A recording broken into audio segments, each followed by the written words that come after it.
Hey, what's up everybody? Oh god, what is this ban? Thank god. I'm just gonna assume the mic audio is horrible. I'm sorry I'm a little bit late.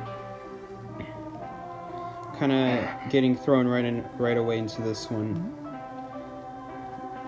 Let's see who is banned.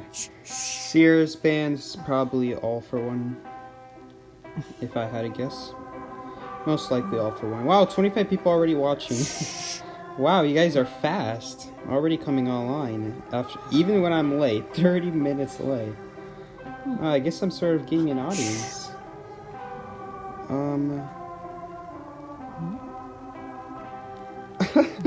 Oh my gosh, I just realized. Oh sorry, I need to pick a survivor. No guys. Oh, by the way, you guys can hear me fine right now, right? Before I'm gonna explain. No, I'm not moving. Streams are staying. I'm staying on rank. It's not me. It's Troy. It's not me, Troy. It's not me, guys. I'll have to change the title later because I guess this is actually sort of confusing. I'm not leaving. Troy is. Troy. I'm still going to play with him for the afternoon session, but evening sessions, Troy is going to be playing with his friends on his alt account, helping them rank up from Mammoth to Alicorn, or Griffin to Alicorn. I don't know what rank his friends are. He didn't tell me who his friends are either. Basically, this is the last session where Troy is going to be playing with me for the evenings. I'm going to need to find a new partner. I've asked Mumu. Mumu very often does not have a partner. So, Troy is not going to be here for evenings. That means, since I only stream evenings, you guys aren't going to see him anymore. There's always the chance that, like, maybe he's not going to play with his friends one day, so he's going to play with me. But here's the thing. I don't think it's going to happen. Troy already hit the max rank. He's 25 stars champion, which is the highest league right now in the game. I call it gold champion. I think it's called Hercules, technically. He says he's gonna take a break from his main account and play on his alt. Help out his friends. I'm staying. I'm not moving to China like someone said. No, Troy is gonna be... I'm saying goodbye to Troy. I'm not saying goodbye to me. I guess you can sort of misinterpret the title, Last Evening Session with Troy, as if like I'm saying the regular session, but this is the last one. No, that is not what's happening. This is not the last stream, and this is definitely not the last season I'm playing. I'm playing for the whole rest of the season, trust me. I'm staying. I'm sticking like Moo has sticked since season 2. By the way, I'm glad we didn't ban Wu Chang. This is exactly how our kites should be going against Wu Chang. Very nice kite for Troy. Very nice. As long as he uses his perfumes, right? Dungeon is here. I guess he means basement because there is no dungeon location nearby here. That's not good. He got chaired next to our fellow Cypher. Cyphers are our friends as survivors.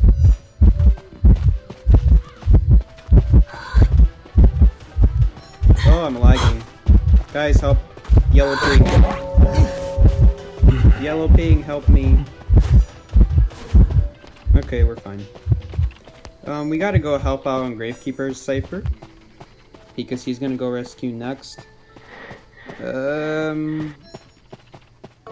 don't know if we can win this. Here's what we need. We need Gravekeeper to save. We need him to body block. And then we need Troy to do like a good 20-second kite. And then we win. And then he needs to do 20 seconds for the gate to open. Since it is Wu Chang. Wu Chang will get to the gates very quickly if someone goes down quickly.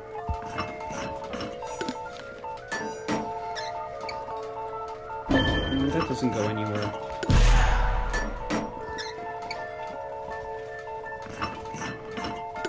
I guess we'll never see Psyche and Troy ranked together anymore. Next season. Who said next season? What is this guy doing? Yeah, you better go help him. This is Starfire. Starfire is a good player. I don't know what he's doing. Okay, there's the body block. We needed the body block. Now we just need to try to stay alive.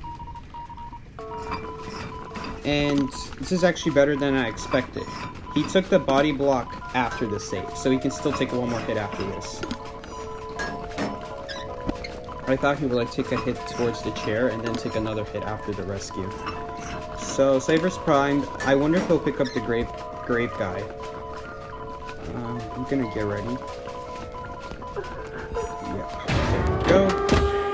I don't know which gate is being opened. I'm gonna assume Prospector is opening that gate. The Christmas tree gate.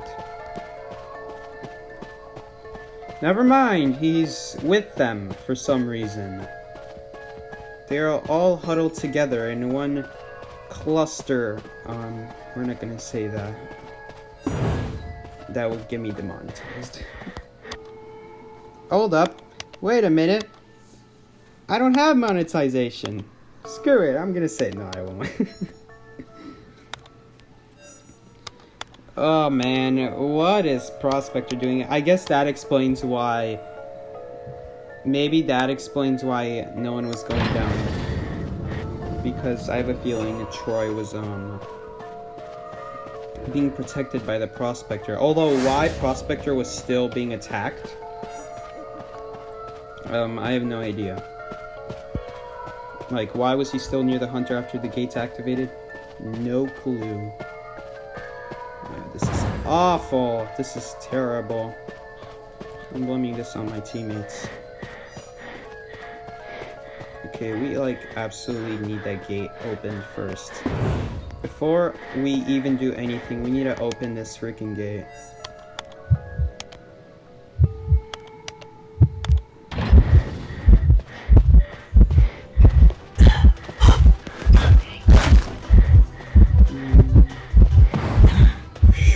Okay. Got a good elbow pad there. Thank you, elbow pad gods.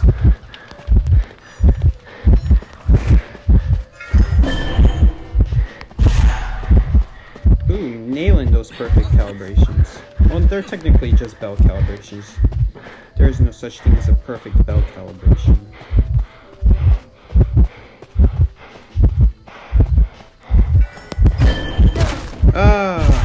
dodged the bell calibration by dropping the pal, but I predicted he would go on the wrong side.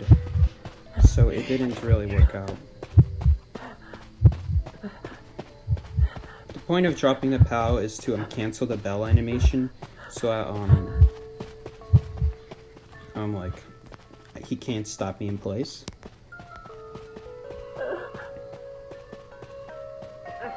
Now that I'm damaged, I have to be careful. I have to stay near the gate. I can't just be reckless. The music's probably really loud. Oh no, the settings are all the same since my last stream. I forgot to change them. Sometimes I'll remember to make the sounds louder after stream, sometimes I won't, and they'll stay like that for the next few days.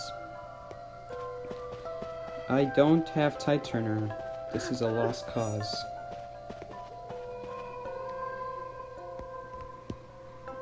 Yep. Although the dungeon is probably there. I guess that explains why he's saying, run, I'm going to the cellar. I don't know, a prospector made a big mistake coming there.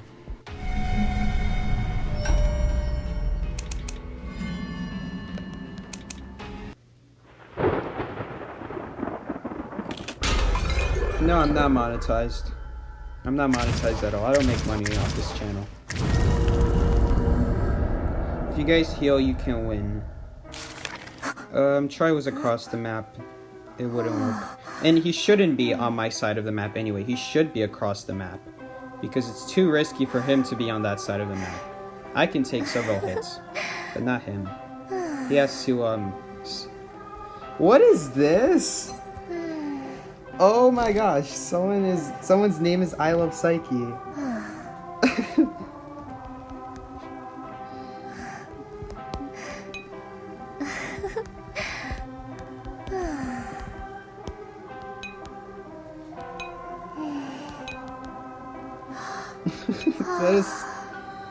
Oh my gosh.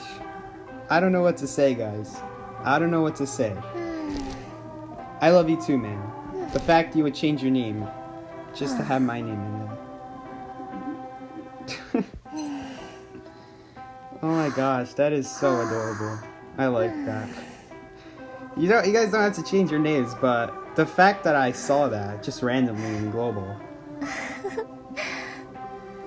Well, the Psyche got fans, I know, right?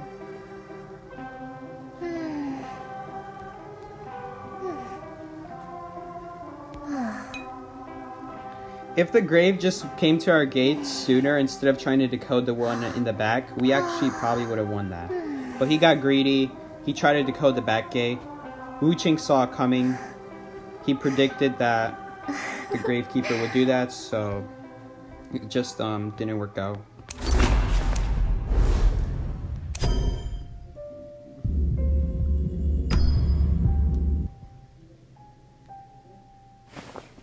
Is the title not updated? I'm gonna have to update it after a stream. I could update it right now. Oh, did they respond? Yeah, they did respond. They said like Psyche. They saw. Psyche hard. A lot of people know me these days, wow. I love Psyche too. Oh, thanks, Troy. Love balls. A lot of people know me. Hypno. All hail Psyche. Psyche, what are you doing here? I don't know what I'm doing here. I shouldn't be here. Start Psyche.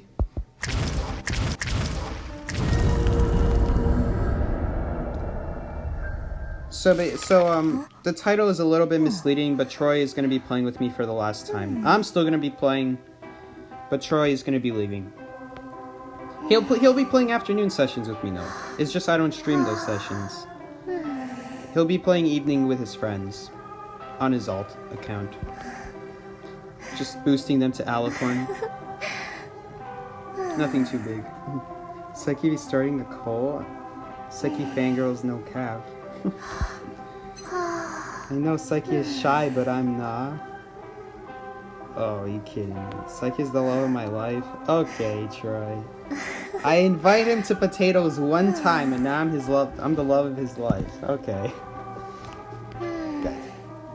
If I did not invite Troy to potatoes, he probably wouldn't be as known. I don't know how he's known, because he never played in the tournament, but yet people knew he was on our team. Like, if you were to ask me who's on the potatoes team and if I didn't know the roster, I wouldn't have known Troy was on that team. But somehow people know that he's on the potatoes.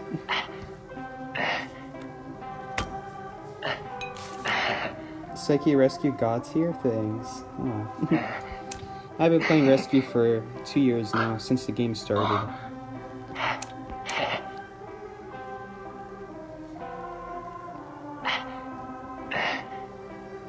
No Psyche will have a cold like Troy. Troy got a cold fast. Let's be honest here. He got it fast. He got a lucky star. You got a pretty darn lucky start, Troy. The fact you're even playing with me. How did I even start playing with Troy? How? I don't know. If you'd ask me, I wouldn't be able to answer that. Why did I start playing with him? No idea. It was around the time when I was playing with Ollivander that I found out about him, and we would occasionally play. But to be completely honest with you, I don't know how he's here. It's just one day I decided he's worthy to play with me, so now we're playing. And it's stuck like that ever since.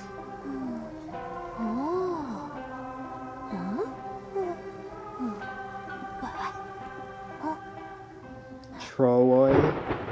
Dude, Troy should change his name to Troy. That would be cool. It just fits so well.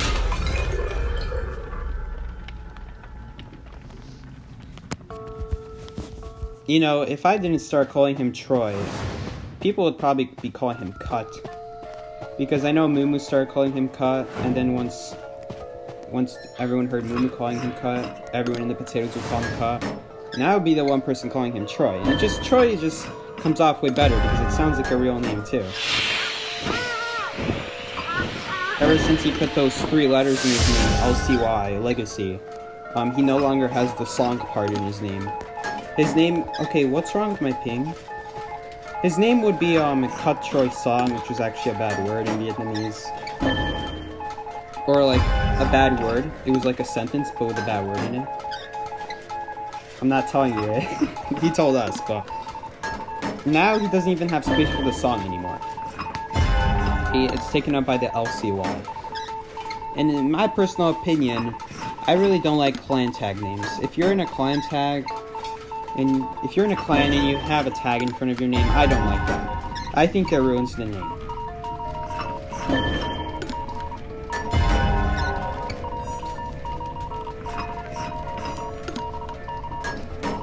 But like, everyone does what they want with their names. I mean, look at All For One, he changes it like every week now.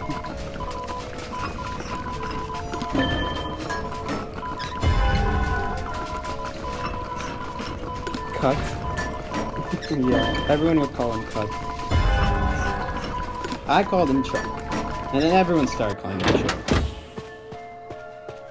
I think Blue was the first to start calling him Troy after I was calling him Troy. And I don't know what's up with my ping.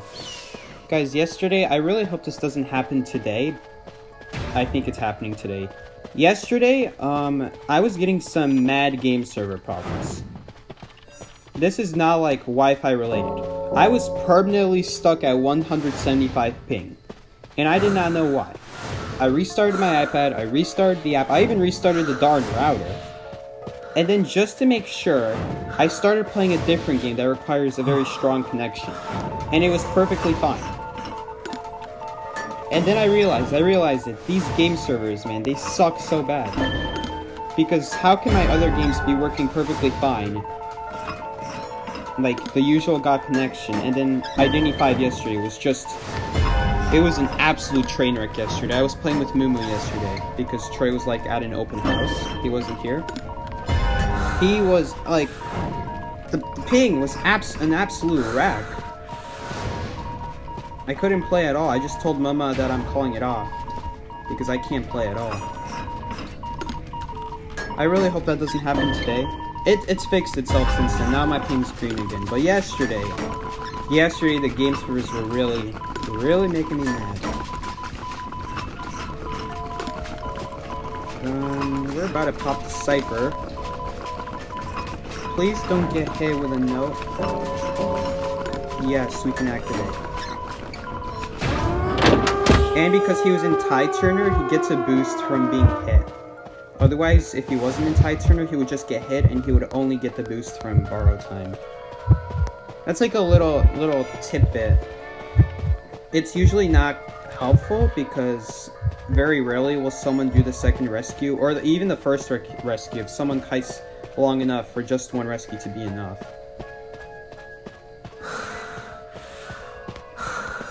But if you ever have someone with like Tide Turner and they get hit, the perfect time to activate, they get 2 boosts at once.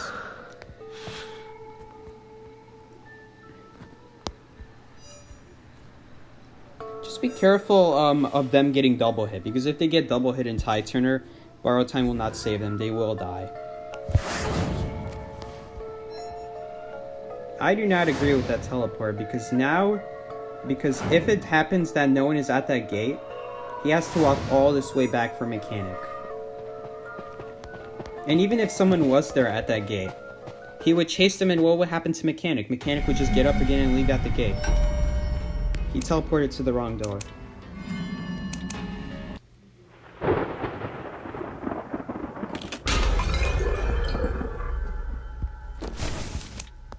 Oh my gosh, I got like 3 friend requests just from that one thing in global. Maybe they friended me through leaderboard.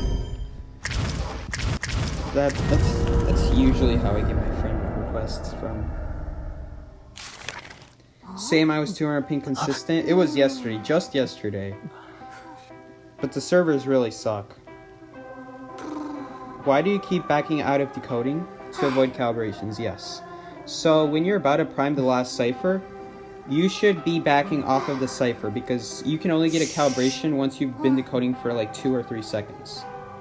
And then you can start getting calibrations. If you get a calibration when you're at 99%, you're either going to accidentally activate the last cipher, or you're going to have to miss the calibration, and then usually, it shouldn't be this way, but from my luck, whenever that happens, the person goes down at the same time.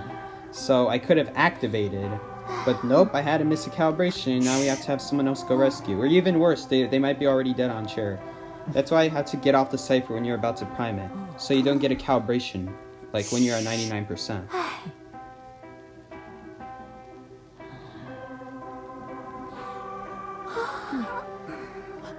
Leo says, tell him, Psyche. Tell him what?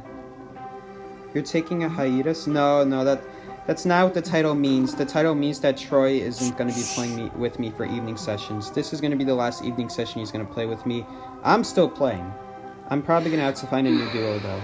He's going to be playing with his friends on his alt account. That's why he's not going to be here. He's going to be helping his friends get to Alicorn rank. And he says it's for the rest of the season. There's always the possibility that his friends might get to Alicorn a little bit sooner. There's also the possibility that some days his friends and I might not be able to play, so he'll play with me. But, all in all, I think this is going to be, like, I'm not going to be playing with Troy very much after this. It's just going to be afternoon. We're still going to play afternoons together.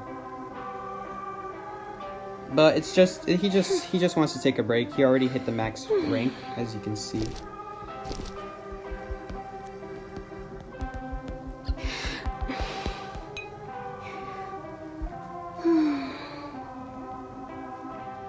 Yeah, I really need to change the title. 1 second, guys.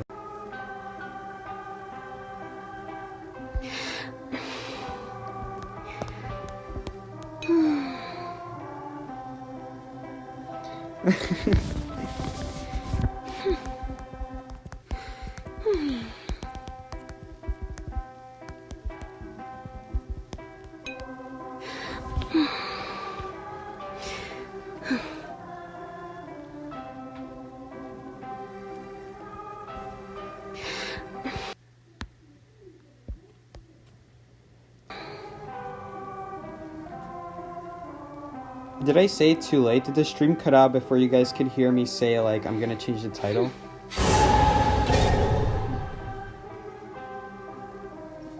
That's why the stream stopped. I just had to change the title. That's why.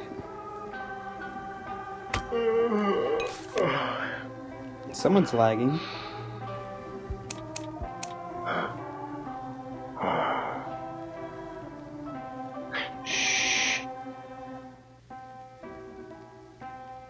You guys are a little bit stream delay. Just some stream delay. It's like 10 seconds. Oh my gosh.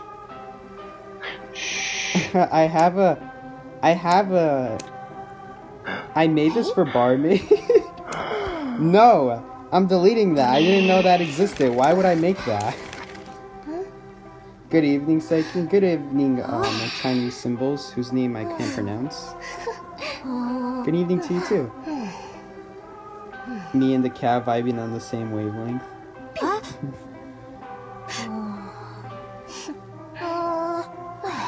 Are you secretly a barmaid main? I hate barmaid. I don't know why I made it. I think barmaid had like one thing specific to say that no other survivor needed to say. When she came out, I did use her. I did use her when she came out because I thought she was gonna be good. I thought, oh, another version of Perfumer. That's really good. I'm gonna play her. I played her. She's absolutely awful. She gets... Okay, do I need to go on this rant here again? Is anyone here new to the stream? Has anyone not heard the barmaid rant before? Before I go on my 10-minute rant about how barmaid sucks, and how she's the most overrated but most garbage survivor in this game. But has anyone ever not heard about it? I don't know why the coordinator is coming to my safer. Well, she's gone. Where'd she go? She's a magician now.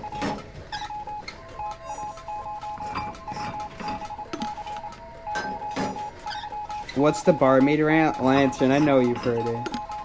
Sama hasn't heard the barmaid rant? Nah, I think Sama heard the barmaid rant. We also need the coordinator rant? Nah. Coordinator is not bad. Oh my gosh. Oh, I just realized what a horrible flare gun that was. I was amazed at how slowly the black Wu-Chang was recovering. She got hit. She shot, but she got hit at the same time. And the blue music box hardly makes up for that. I've probably memorized the coordinator rant by now. You have to be an amazing kiter to use coordinator and yet still struggle. Wu-Chang is like the one hunter where you won't struggle against. And what do you know? We have a coordinator struggling to kite a Wu-Chang. Anyway. Oh, what is that chair? That's really far. I didn't ping my cipher. Oops. Looks like I'm gonna have to finish it. I'm saving my elbow pads because this guy's probably gonna try to bell me. Told you. We're gonna stall a little bit. That's long enough. I don't want to wait too long that he gets his bell back. That wouldn't be good. Because by the time he gets his bell back, then the chair will be close to halfway and I might fail the rescue. So I'm not gonna take that chance. It's a 14-second cooldown. Sure, I could have waited a little bit longer. I'm not gonna risk it.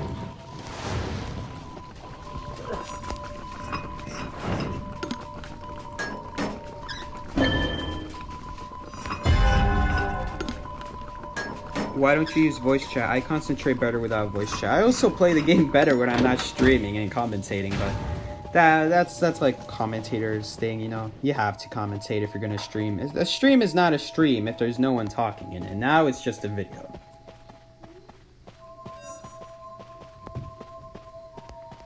I don't know what this robot... Fine, I'll heal. We're probably gonna need the heal. It would be very nice if we could enter the late game with, well, this is gonna be the mid-game, technically. The mid-game, this is the thing about mid-game in Identity V. The mid-game only exists when someone goes down before the exit gates appear. Like, open. That's kind of like the interesting thing about mid-game. There is no mid-game until someone dies before the gates open.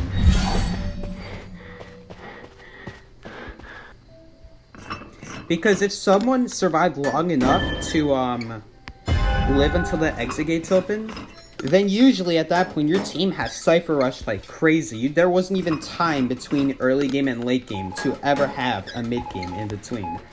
But if someone goes down early, Then you have to have the mercenary go rescue, which is one less person decoding. Also, there's someone on the chair, so that's another person not decoding. And then that mercenary has to walk back to his cipher while the other person, like, dies again because of tie turner after 20 seconds. And then the mid-game happens. The mid-game is what Wu Ching's like. Wu Ching is very good in the mid-game, because this is usually when he has full presence, and he can just teleport like crazy across the map. But if you get kind of like crazy, like with Wu Ching, like I said, there will be no mid-game, meaning that you as a Wu Ching player will suffer tremendously, because there will be no time to pressure the ciphers, because you spent all the time chasing someone, so there wasn't even time for there to be a mid-game before the gates are open. That's why Wu Ching isn't very good, because he takes too long to catch a survivor if they're good, assuming they're good.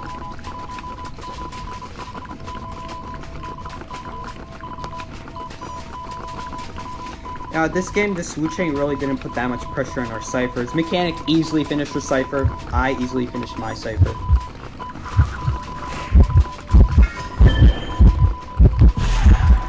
He thinks I'm gonna miss the bell calibration. That's why he didn't bell me. Dungeon is there, but it's more important to say that the hunter changed targets. Okay. Very unique portal. I love your portal. It's amazing. Oh, that elbow pad. Where are you taking the elbow pad? I was facing in a completely different direction.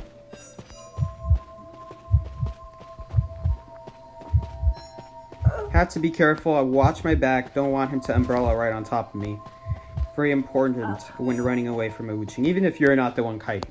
Always watch your back. You never know. And I actually don't think he uses umbrella right there. I think he just used it to scare her. So I'm pretty sure he still has an umbrella. Dungeon is here, so we are... Elbow pad! Be careful when elbow padding around objects, guys.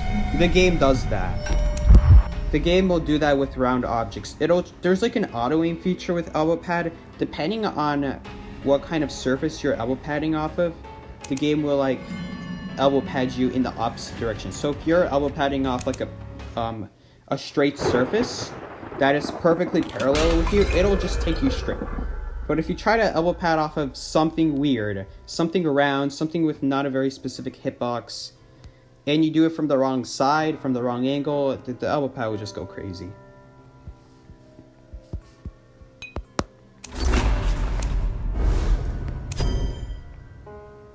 Even if you do everything perfect, elbow pad still sometimes is like, either it doesn't give you the distance it was supposed to, or it goes all over the place. Yeah.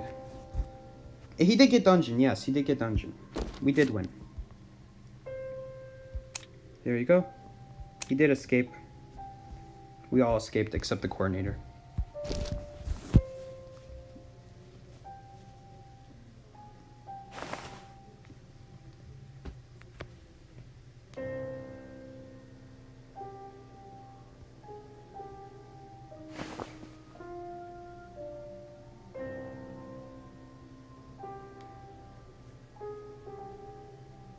I'm still waiting for him to stream Minecraft and actually talk. Oh, God.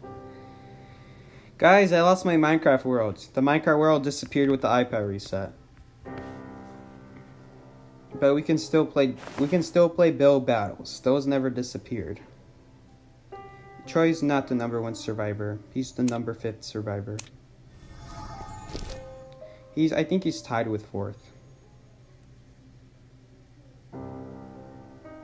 My only issue with elbow pads is when my phone is charging, it goes anywhere. I've never had that happen. Like, yeah, bad elbow pads happen, but I wouldn't say that's the cause for me.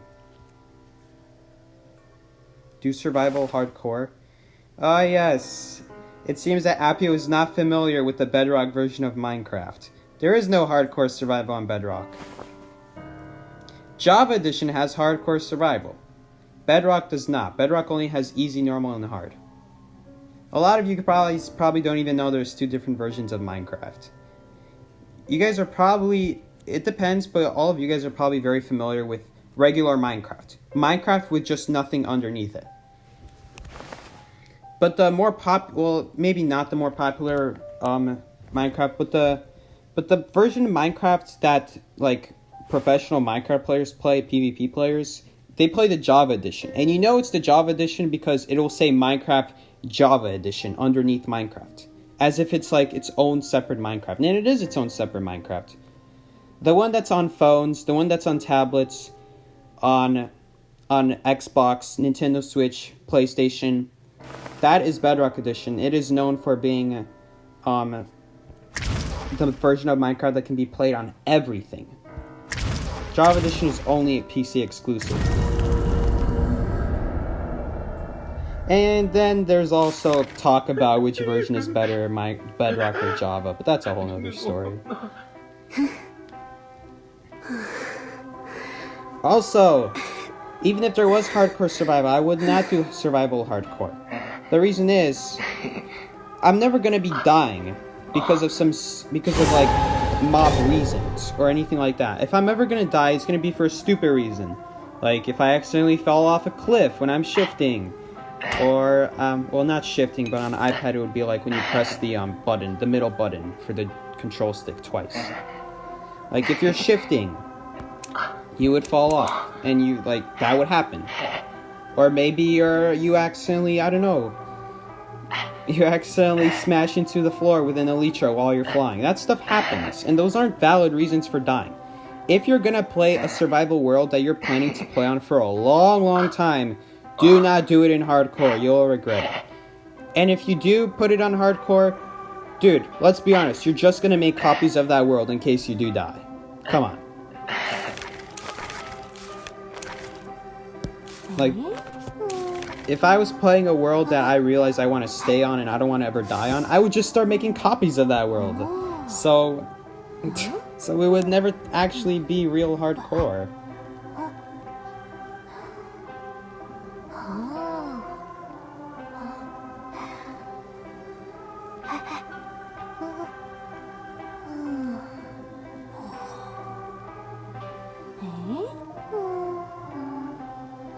Psyche, when should you not save?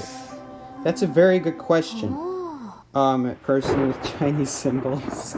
Okay, so usually if someone does like a 40-50 second kite, and especially if they do a 3-saver kite, that is when you should go save. If they do like a 30-second, 40-second kite, I would save, but then no one should save the second time. It depends. It really depends on the scenario. I definitely need time to concentrate right now. I'll explain in a little bit. But like, I'm in such a crappy area against violinists right now. He's looking for me. I'm eating out of here. I don't want to stay behind that boat. I'm done hiding.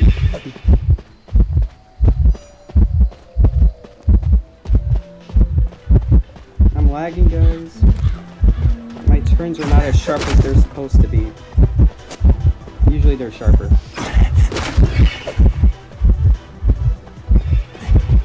How did I dodge that? Oh, thank God he left me. I was very scared to be kiting in this area against the violence. As you guys can see, this area is very, like, narrow. Very narrow, straight passages, and that is what helps out a violinist.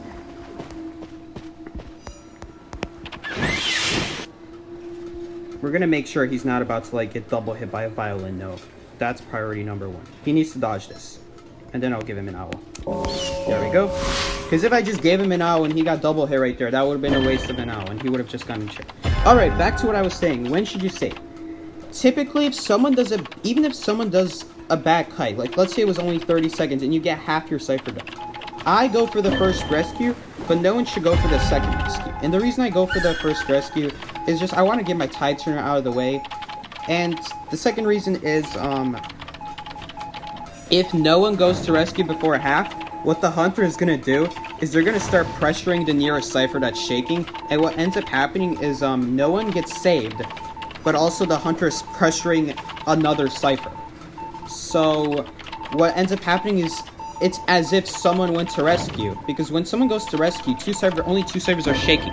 But if no one goes to rescue, then the hunter's gonna pressure another cipher, and now there's still only 2 ciphers shaking, even though no one went to rescue. So I always go for the first rescue, because once you go for the rescue then the hunter is pressured to camp that chair for the rest of the time, because they're worried a second rescue might happen. That's where you get them. That's where you're like, no, we won't go for the second rescue, because that's when they think someone's going to go rescue, but instead we're just going to keep working on the ciphers. That's if a bad kite happens. What if it's a super, super bad kite, and the mechanic did a super, super bad kite? Then, if they go down in like 10 seconds, I would not rescue. I would let them decode on their robot. And if you let them die and decode on the robot, what ends up happening is even if a hunter starts pressuring another cipher, you're still going to get 3 ciphers done, because the mechanic was working on a cipher the whole time she was on chair. As shown right here. This is a perfect example. So, we're down to 1 cipher. This is another perfect example of when you should go for the second rescue. You should go for the second rescue when you are close to priming the last cipher. I know we're not super close, but there's a chance that we can pull this off. And if he gets hit right here, and forward can't protect the mechanic, it's fine. We're gonna tie. But it's better than not trying out. That's when you should go for the second rescue.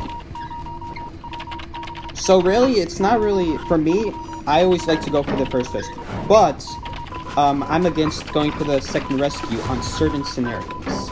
It really depends. It depends on how long the person lived.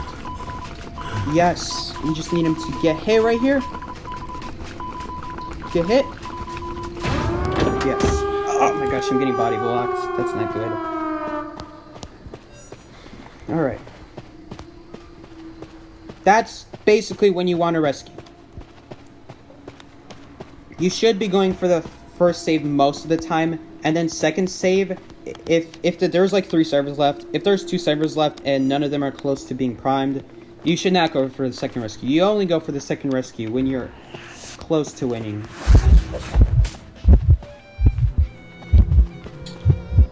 Oh man. So this is a game where it did go according to plan. Everything went according to plan.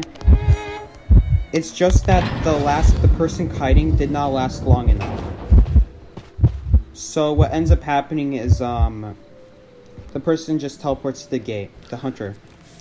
And they just did not kite in it long enough. They just need to kite 20 seconds. 20 seconds is how long you need to kite, late game. Because that's how long it takes to open the gate. But basically that's when you want to be rescuing. You want to be doing the first rescue most of the time. If it's a mechanic, you may want to think about it. I usually still go for it, as long as the kite wasn't too bad, because that way it pressures the hunter to still camp the person for the next time they get chaired, and it gives the mechanic more time to decode in tide turn, because they're probably going to get hit in tide turn.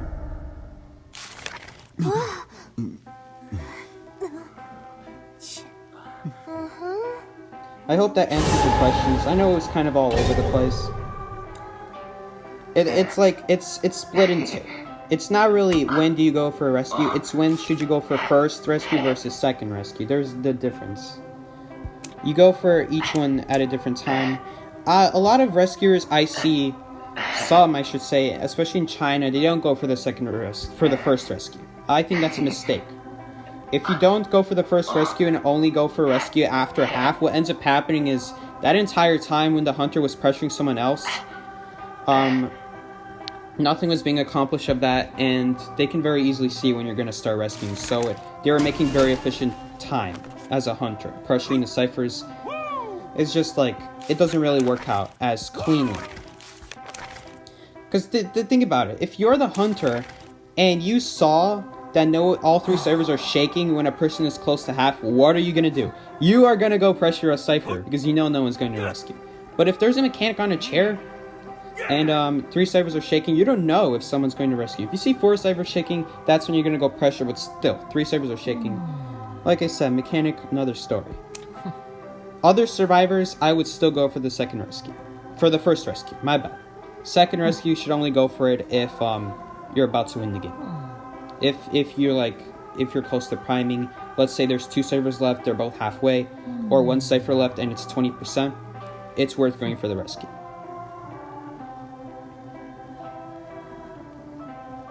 I don't watch Chinese gameplay, but I do watch one person. I watch Alex. Alex is a top hunter. And the reason that I watch Alex is because he's a hunter main. And I know that people take their gameplay from China.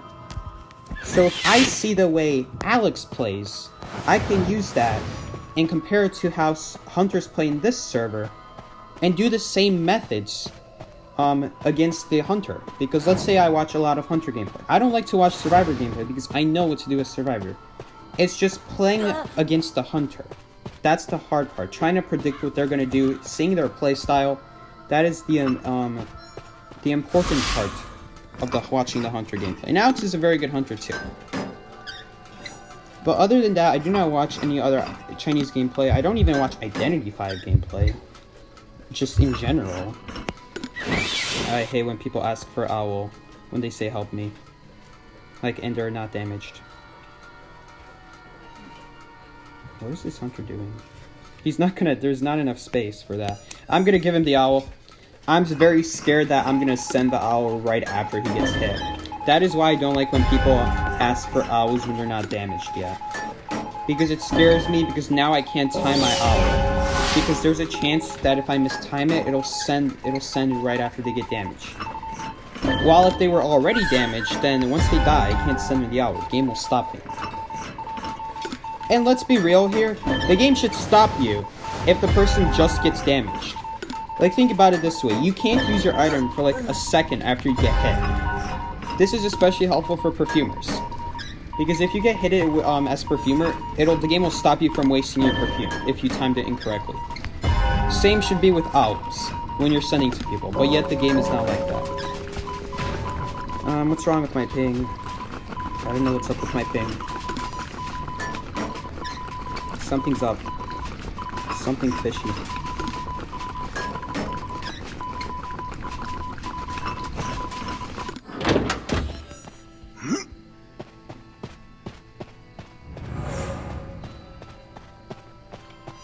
Ping, would you like to decrease?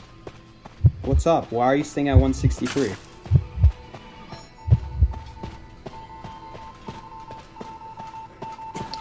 This better not be the same game server problem from yesterday. Honestly, I shouldn't be having green ping right now. My Wi-Fi is perfectly fine.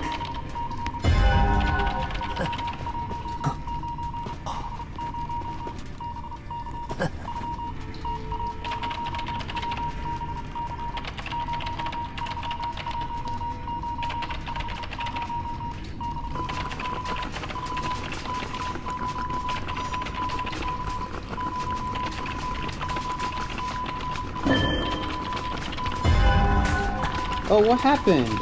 No one rescued app before half?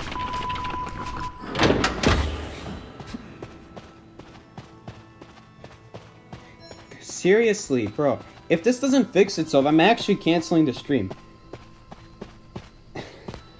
I'm actually gonna cancel the stream if this does not fix itself. Because I am not playing this game like this. I am not playing this game.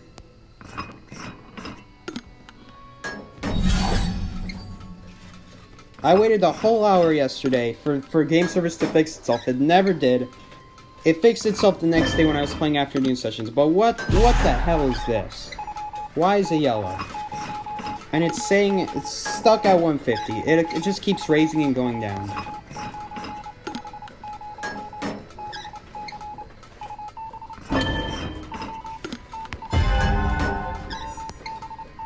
I can't focus on the game. Now I'm always focusing on my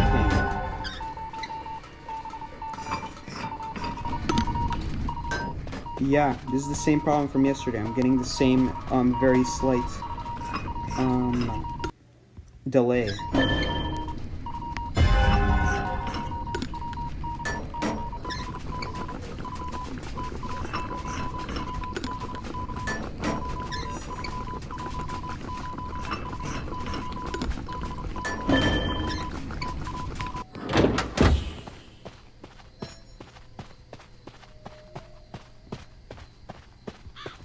It's very delayed. This is terrible.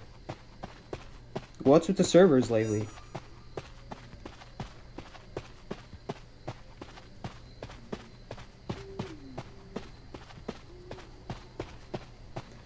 Dude, I was actually playing yesterday and I could not save for the life of me. I cannot rescue with this kind of ping. Because, like, it throws off my rhythm. The whole way I rescue is, very random. The more random, the better, because that way the hunter cannot predict you. And if you're constantly moving in very precise, specific ways, it really puts a pain in the hunter's butt.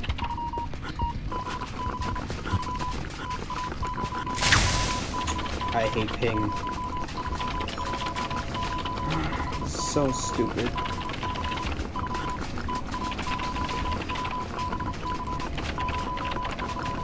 I almost activated that because it wouldn't get me off the cipher.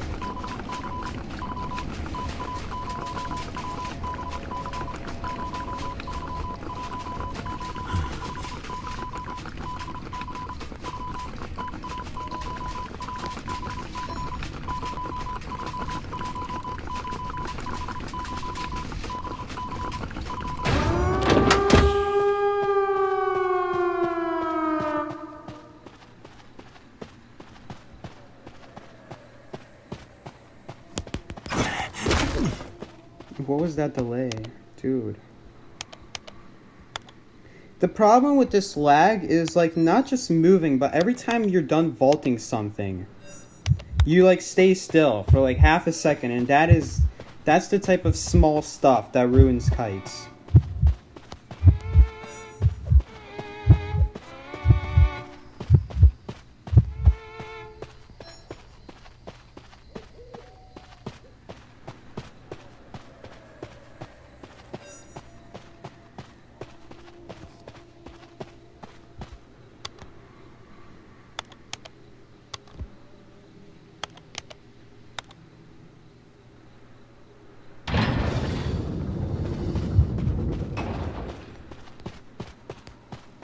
I don't get it. Why is it so garbage in the evening? Why is the ping so bad in the evening?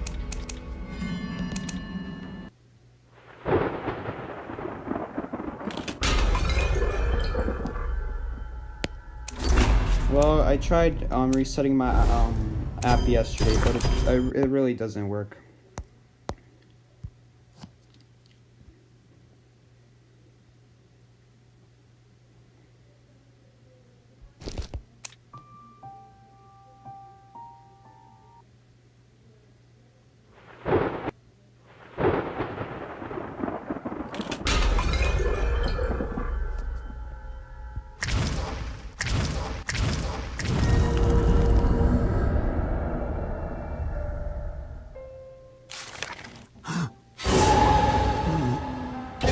How do you counter bad ping?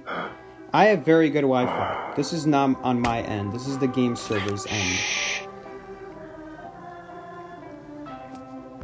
I always have very good green ping. This is not my fault. I've played different games on my iPad just to make sure it's not my Wi-Fi, and the other games work perfectly fine. This is a game server issue. It looks like now when I click ready, there's no loading bar that appears. Like, usually there's like a loading circle if you have lag. When you click ready, nothing's showing up, so I assume it's not as bad anymore. Usually there'd be like a delay if you're selecting characters or clicking ready. I have no idea why Duty is carrying Ty Turner on Mailman, but whatever.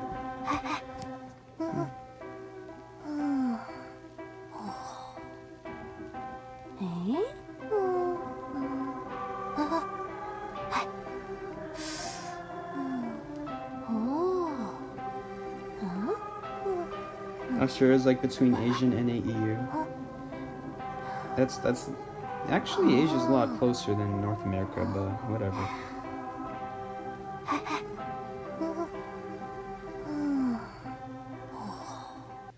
Wow, 62 people watching.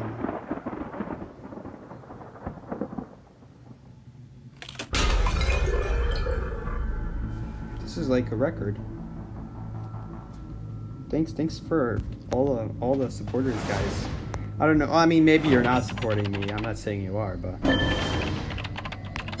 thanks for watching, I guess. My ping's fine now. Good. I'm done. I'm tired of complaining about it.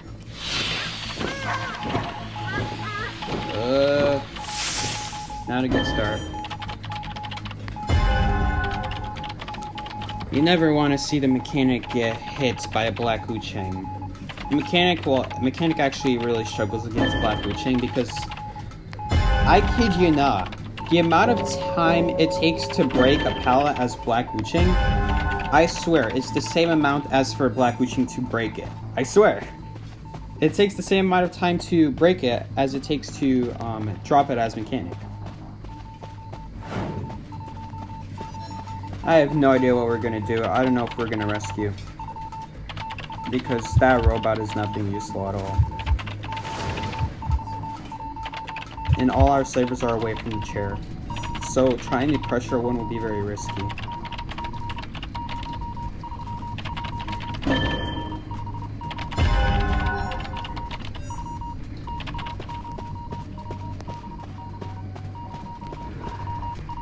We're gonna see.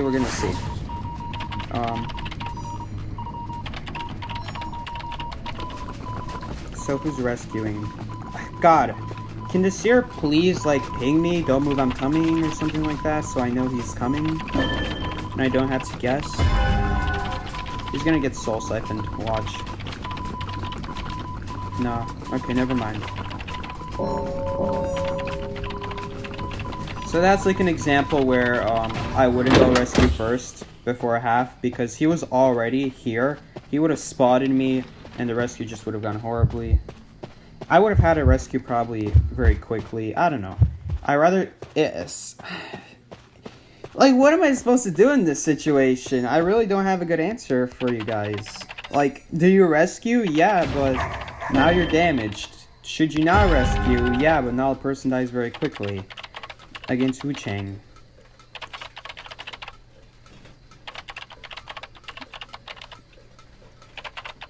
Yeah. If I'm mercenary, the decision, most of the time the decision is a quick yes, because I can elbow pad there in an instant. But with Grave Guy, you don't have that mobility. You can't just like see, oh, he teleported, I'm just gonna go halfway across the map in a blink. Literally. Well, elbow pad's a lot bigger than a blink, but I hate the bell calibrations that like show up instantly. Those are like, you need good reaction time and be prepared for it. It's usually, you're probably not gonna hit the bell calibration if you're already juggling like rescuing.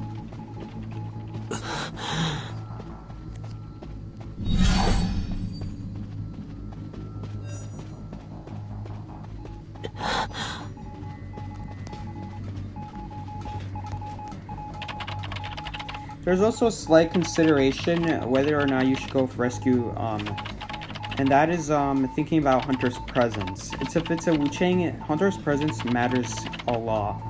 It really helps him. It's honestly, if you hit someone with that full presence umbrella and you're in range of them, that's honestly just a free hit right there. That's why you have to be a lot more careful when thinking about should you go rescue against Wu Chang if someone goes down very quickly. If someone goes down very quickly, I don't know what to tell you. But if someone goes down in like, let's say 40 seconds, you know it's not so bad. It's not bad to go rescue them. It's usually never a bad idea.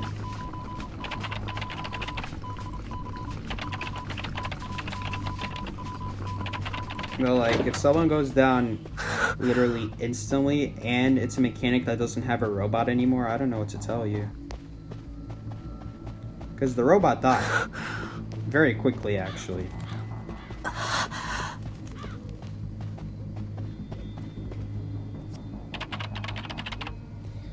Let's be honest here, if someone goes down that quickly, there's actually no way you are going to make a comeback. That's probably why I don't have an answer for you guys. Should you go rescue if someone goes down instantly? Because in all my years of experience, nothing has worked. Not rescuing doesn't help. Rescuing still doesn't help, so I don't know what to tell you. Honestly, here's your best bet. Your best bet is to not rescue and hope the next person who kites does an amazing kite. That is your only escape. That's your out. And in order for that person to do that, you need to make sure the hunter's already... You need to make sure the hunter's basically not at full presence. Because if they are, good luck with that. Also, he just wasted a bell. I'm very happy about that. That he wasted the bell. Break that? Yes, thank you. Now I can just vault this for free. Please vault that. Okay. That soul siphon doesn't even affect me since I'm in a shovel. Why don't they activate? I took a shovel hit. Is he gonna vault that? Dude, make up your mind. Oh, I have a brilliant idea. We're gonna start exploring where the dungeon is. Dungeon is not over here. Okay, I'm preparing myself to kite for dungeon. This is like how we're gonna win this game. He's probably gonna umbrella. But not to me, apparently. There was two things I could have done there. I could have just kept going straight to the arms factory, but the dungeon was not there. So I chose to opt for taking a hit and using my boost to go to ruins. Just setting myself up, thinking ahead of time. That's what's going to make you a good kiter in this game. Playing your steps out before you even reach that point. That's a good kiter. If you know what your next step is before the first step even happened, that's what makes a good kiter. So, like, for example, when the Wuching was soul siphoning and he was next to the window, I already knew what I was going to do if he vaulted that window. I would be searching for dungeon. Or I would, like... What did I do, actually? Okay, that doesn't... He just did that for the speed boost. Okay. Then again, I don't know why he wouldn't just umbrella himself back. But whatever. I'm not the hunter. I really can't do much. This seer is getting slow vaults. I don't like that. I should make a fast vault guide. How to fast vault no matter what. Never get slow vaults again. Okay, I love how he is not pinging our other teammate at all. I guess they're on voice chat. That'd be like, that didn't even reach.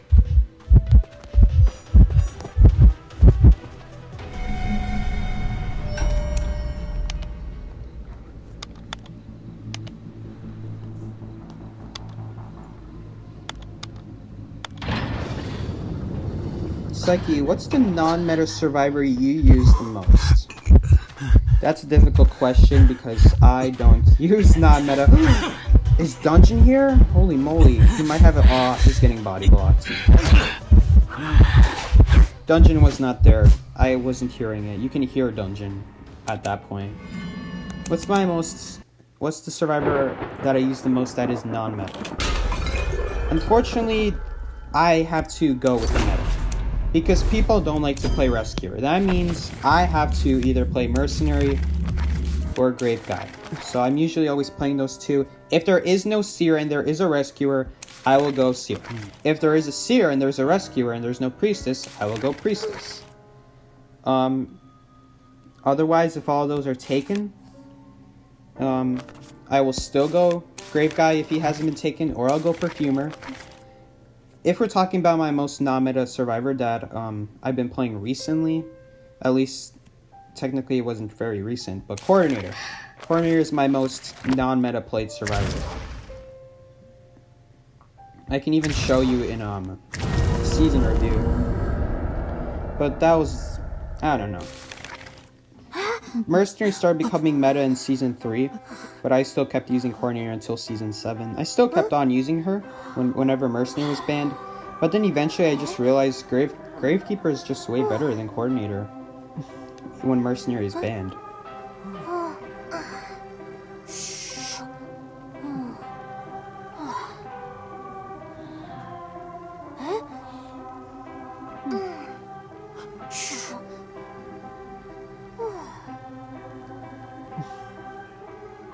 I'm trying to get through the chat. I'm always so behind. So anyway, Coordinator is probably my most played survivor that isn't meta. But even then, I don't really play her very often anymore. Because she's just been replaced by everything. Back in the day, there used to be a lot more options for survivors that were actually skill-based. Now, there's always a survivor open. There's always some sort of survivor that isn't skill-based that should be on your team. If there isn't a mercenary, you should have a mercenary. If there isn't a seer, you should have a seer. If there isn't a gravekeeper, you should have a gravekeeper.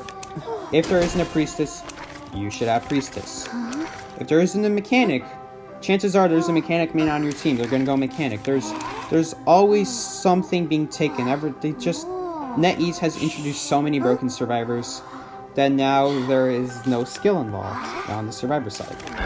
The only skill involved on the survivor side these days is using your items efficiently. You have broken items, now learn how to use them efficiently. And the people who use them efficiently are usually the ones that end up kiting to the late game.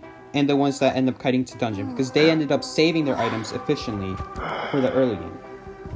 Let's say someone dies quickly, early game, but everyone else on the team, let's say you have mechanic, mercenary, forward, and gravekeeper. Let's say mechanic goes down quickly, and someone went to rescue once, but nothing after that. They just let the mechanic die. Chances are, the rest of the team is going to tie. Because how is the hunter going to catch a mercenary, a forward, and a gravekeeper? If they are good kiters, they will end up relying on their items less. And what ends up happening is they will end up having those items for when the exit gates open. And when the exit gates open, if you're chasing a gravekeeper with a shovel, you're screwed. If you're chasing a mercenary with elbow pads, you're screwed. If you're chasing a forward with football that he saved, you're screwed. They're all gonna kite to gate. There is nothing you can do. Gravekeeper is your best shot. It's just like, there really isn't skill involved in Survivor anymore. And if you do use your items early game, don't worry about it. Sure, you might not get the win anymore at that point, but you'll still pretty much tie. Like, as long as, even if you use them early. Even if you use them early in your kite, all your items early, to save yourself, to make yourself live. That's still more important than trying to save it and ending up dying. If you don't trust yourself, obviously use it. That's what Mumu says. Just use your items. But if you are confident in yourself, just save your items. Rely on pallets and windows. That's really the only skill in survivors. If you ever see a forward or gravekeeper, they're really not that skillful characters. But the skillful ones that differentiates themselves from the non-skillful ones are the ones that save their items. The ones that use pallets and windows. So that late game they just absolutely crush the hunter. That's literally the meta in a nutshell. 3 rescuers, 1 mechanic. If that mechanic goes down, sure, who cares? It's a tie, and it might even be a win, because mercenary's broken, gravekeeper's broken, forward's broken.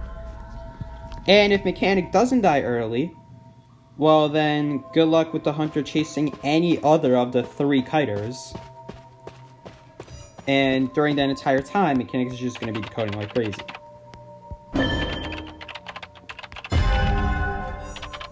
The team comp gets a little bit messed up when there's no mercenary on the team, but you still have seer. That's still a 3rd hit that seer can take. That's still a 3rd hit everyone can take. And if you still have that gravekeeper and forward combo with the priestess or with the mechanic, you're still very fine. It's really just mercenary being banned that puts a dent in that team comp. Even then, even if you all those options, seer, priestess, gravekeeper, forward, they are not easy catches. Seer is your best choice, but if you're not careful, he may end up charging $1 million off of you. Really, seer is like a snowball character. If he starts kiting you well at the beginning, chances are he's going to keep snowballing into more and more owls and more and more owls, and at that point, if you don't catch him quickly and start getting him on the chair and hitting him in tie tuner before he can start charging up those owls, then you're screwed.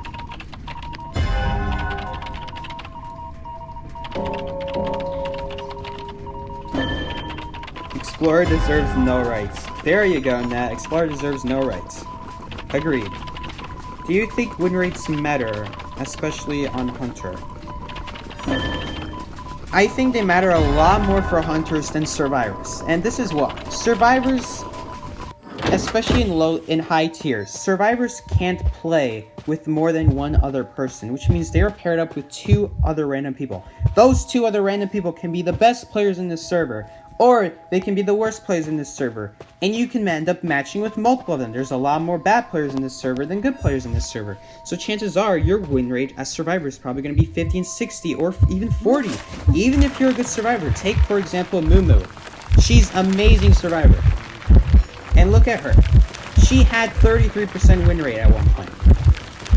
That does not mean she's a terrible survivor. That just means she's been getting terrible teammates. People who get stuffed on the rescue. People who do terrible kites early game. It's all these things that just ruin the game. Just, there's no chance of coming back. Hunter win rates on the other hand. Think about it from a hunter's perspective. Hunter has to deal with all these broken survivors. Even if the survivor itself isn't good, they still have to deal with their broken abilities. And if you got a hunter main that can still get rid of all of that, and they can, on top of that, destroy a good team of survivors. Let's say that they do match against survivors that are super good, and they still win, and they still manage to keep that win rate up high. That is a good hunter. Win rate is a lot more dependent for hunters than survivors, because win rate as hunter, you're on your own. You have to depend on yourself as a hunter. But teammates, when you're with a team of 4, 2 things can happen. Either you're the really good survivor and really bad people keep playing with you, or you're a really bad survivor and other survivors keep carrying. So you end up with bad survivors with good win rates and good survivors with bad win rates. Usually that doesn't happen, but there's always the possibility. Oh wow, that was such a lengthy explanation. Oh, I should talk less.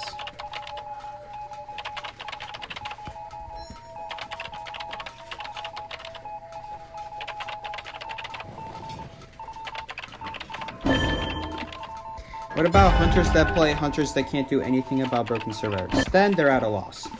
Then they're going to have a low win rate no matter what. And it's hard to say if they're a good hunter or not, because they haven't played the good hunters that can beat those survivors. Those hunters, they unfortunately have it rough. Good luck trying to play that side with hunters. If you made Ripper, good luck dealing with Priestess. If you made Ripper, good luck dealing with Gravekeeper or Forward. They're just gonna shovel, they're just gonna football away.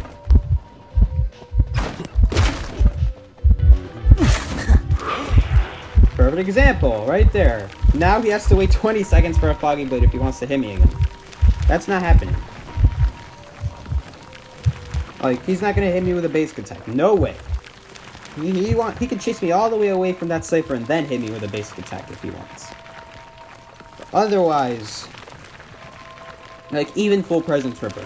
I'm sorry. I'm sorry, Ripper. I love you. You're my favorite hunter. But you just kind of suck these days. He's coming back.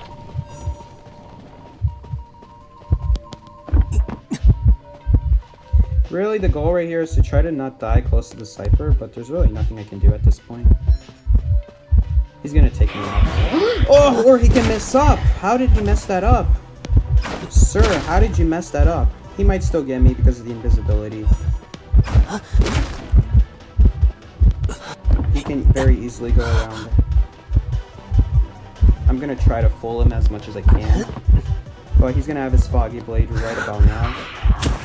Oh yeah! I'm a Ripper mastermind. But this POW sucks so bad, so there's really nothing I can do. Even with a dodge. He broke that POW, didn't he? Yeah, he did. So I really don't know if I could. Even if he didn't break that pallet, could I have reached it before he'd hit me again? On top of that, you can get survivors that mind game you as Ripper even with no items. Even with no item. No item Gravekeeper just destroyed him like that. You have to play perfect. If you don't play perfect as Ripper, the game's over. You're like, oh, he has double pass. That's cool. I like that. Oh, how did that connect? Pallet! Oh my gosh, how does he keep missing? He keeps missing. I'm not gonna live, because he's just gonna get invisible again. Interesting. He assumed I would vault that. Usually that bait works.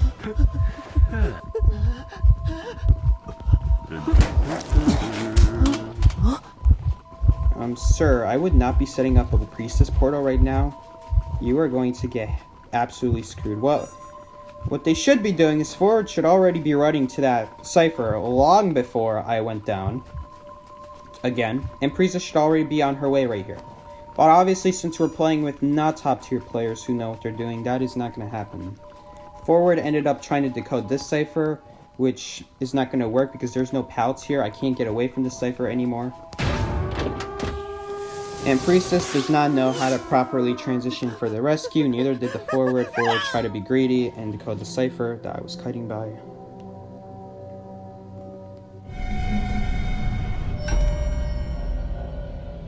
That is just an example of, like, me as a good player right there. Unfortunately, we're not going to win this match, even though I myself did very good rescue. It wasn't the best, but I didn't get stuffed, right? And I didn't go down either. Really, it's your other teammates. It's up to your other teammates.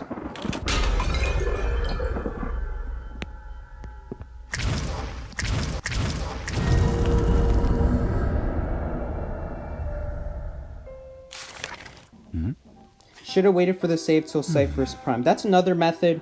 He could have just hid and then waited for the Cypher Prime. He took the hit and then rescued me. He could have done that, and then I would have used the pallet that he didn't break, and I would have boosted away, and I would have went to Ruins, and we probably would get a tie at that point, because that Ruins area against Ripper, he has to vault windows, he has to break pallets. There are no easy Foggy Blades there. I would definitely live long enough for the 20 seconds. 71 viewers, wow. Dude, in just a week, it's gonna be 100, watch. Nah, we're getting ahead of ourselves. There's so many people here watching. Lately, so many people have been coming. We've been getting record numbers. We've been going from like 40 to 45 to like 55, and now we're getting like 70. Holy moly. Almost more viewers than minutes streamed. I don't know how to take that.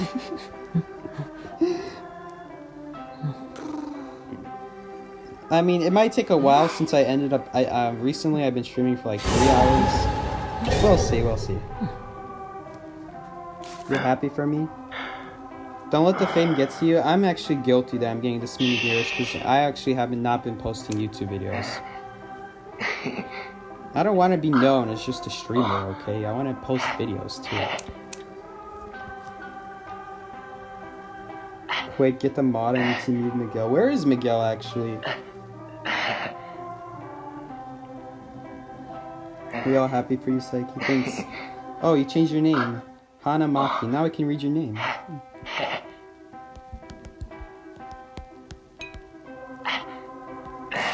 I don't know why. I don't know why I've been growing so much. YouTube algorithm? Yeah, I'll just blame it on the YouTube algorithm. Okay, what am I gonna play here? What am I gonna play? Is someone forward? Someone's forward. Brian is forward. I guess we'll play Grave Guy. Grave Guy is like a must with forward because he's just such a great second rescuer for forward. Or a first rescuer. Psyche's sarcasm in his videos is the best. Yeah. Too bad they never get recommended because YouTube sees I mostly stream. I don't think anyone ever gets recommended those videos. I'm pretty sure because YouTube doesn't like to recommend stuff that is that's new. They just like recommending stuff that like you constantly keep doing. So my thing is like identify streams. But I also like to do videos. But the problem is the videos get a lot less traction in the streams. Even back when I only had like 20 viewers, 30 viewers, I still would say 30 viewers to 40 viewers is a good chunk of people. A lot. But I would still get a lot less views on the videos, which, by the way, takes a lot of time to edit with iMovie. Definitely a lot more time required than streaming. Oh, don't even get me started on scripting, editing, and then recording the audio, making it fit. You know, I spent a lot of time on that How to Buff the North build video. I wonder how many guys actually watched it. Okay, now I'm being mean. I made a video on how to buff the North build for Survivor, because it's useless. If you want to see what I suggest, you can check it out. Well, you don't have to. But it'd be really nice if I did E5, if NetEase did something about it. Wouldn't that be nice? Guys, I don't know if we're doing this rescue. I don't know if we're gonna nail this. I don't think we are. Come on! I had to do it. I'm sorry, Duck. But, like, either you're going past half. Don't give me the owl, dude. I hate you, Duck. Guys, I couldn't do the rescue. I was too late. I did a crime.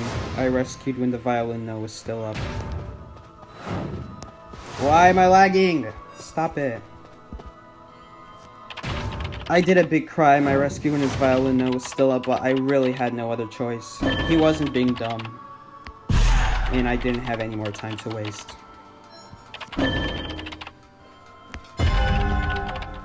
I really hate the owl. I hate the owl so much because that means he doesn't trust my kiting ability.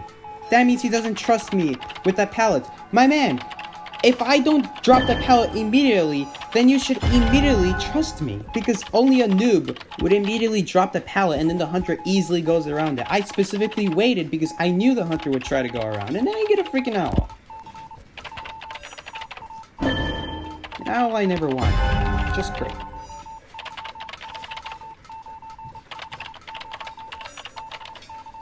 Save a survivor 1 out of 2 times while at ease. That is impossible. That's impossible. I'm never going to save a person more than once. And I can't even get a syringe if I wanted to. I have to use my other shovel to get a syringe. And once I use my other shovel, I can't rescue at ease anymore. You know what? The rescue could have been a lot worse. It would have sucked a lot more had I rescued before Havoc and still got hit by the note. That would have sucked a lot more. I had no other choice.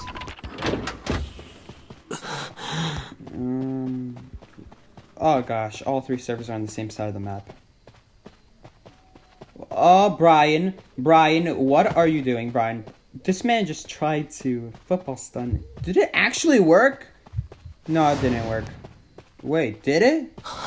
Did it? Did that actually work?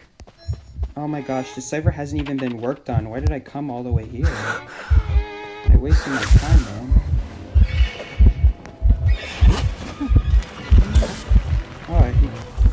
Oh, mechanic is coming in this direction.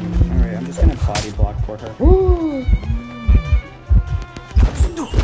Beautiful, beautiful. Thank you. That was wonderful. Mechanic is safe now, but I'm not safe anymore. Now I'm very dead.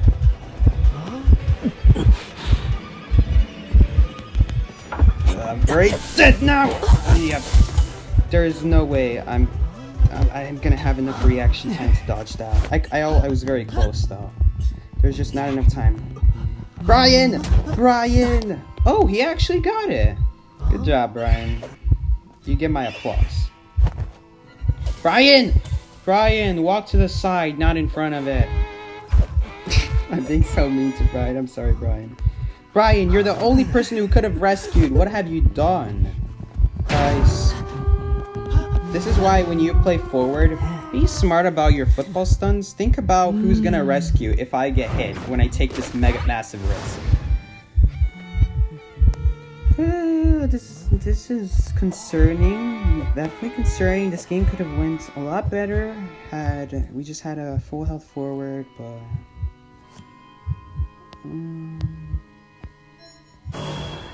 okay, he's not near me anymore. I just want to say Hunter's near me, so nobody will get any smart ideas trying to come rescue me. Now it's okay. Uh-oh, now, okay, that doesn't seem too okay. Now she's just That means Hunter's right on top of us. That is really bad. That is really bad. That's really bad. I need this pallet boost right now. I need to get out of here right now. Brian, my man, you go the other way. I go this way. And we should be good to go. This guy doesn't even have detention. Oh, he has faster pallet breaking. I'm lagging, guys. I'm getting yellow ping.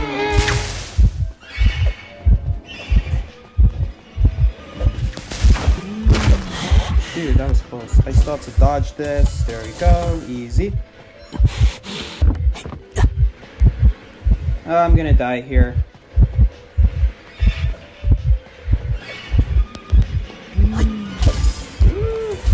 Oh, he went around. Who does that?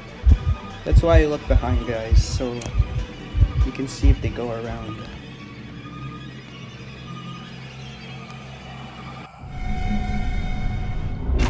Seki, have you tried the editing programs we suggested? Not yet.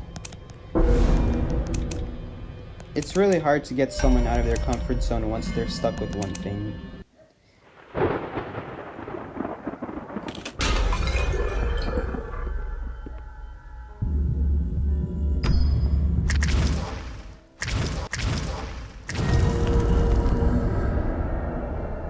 Give mod to Appio? Guys, I can't. It won't run on our phone. I don't know how to.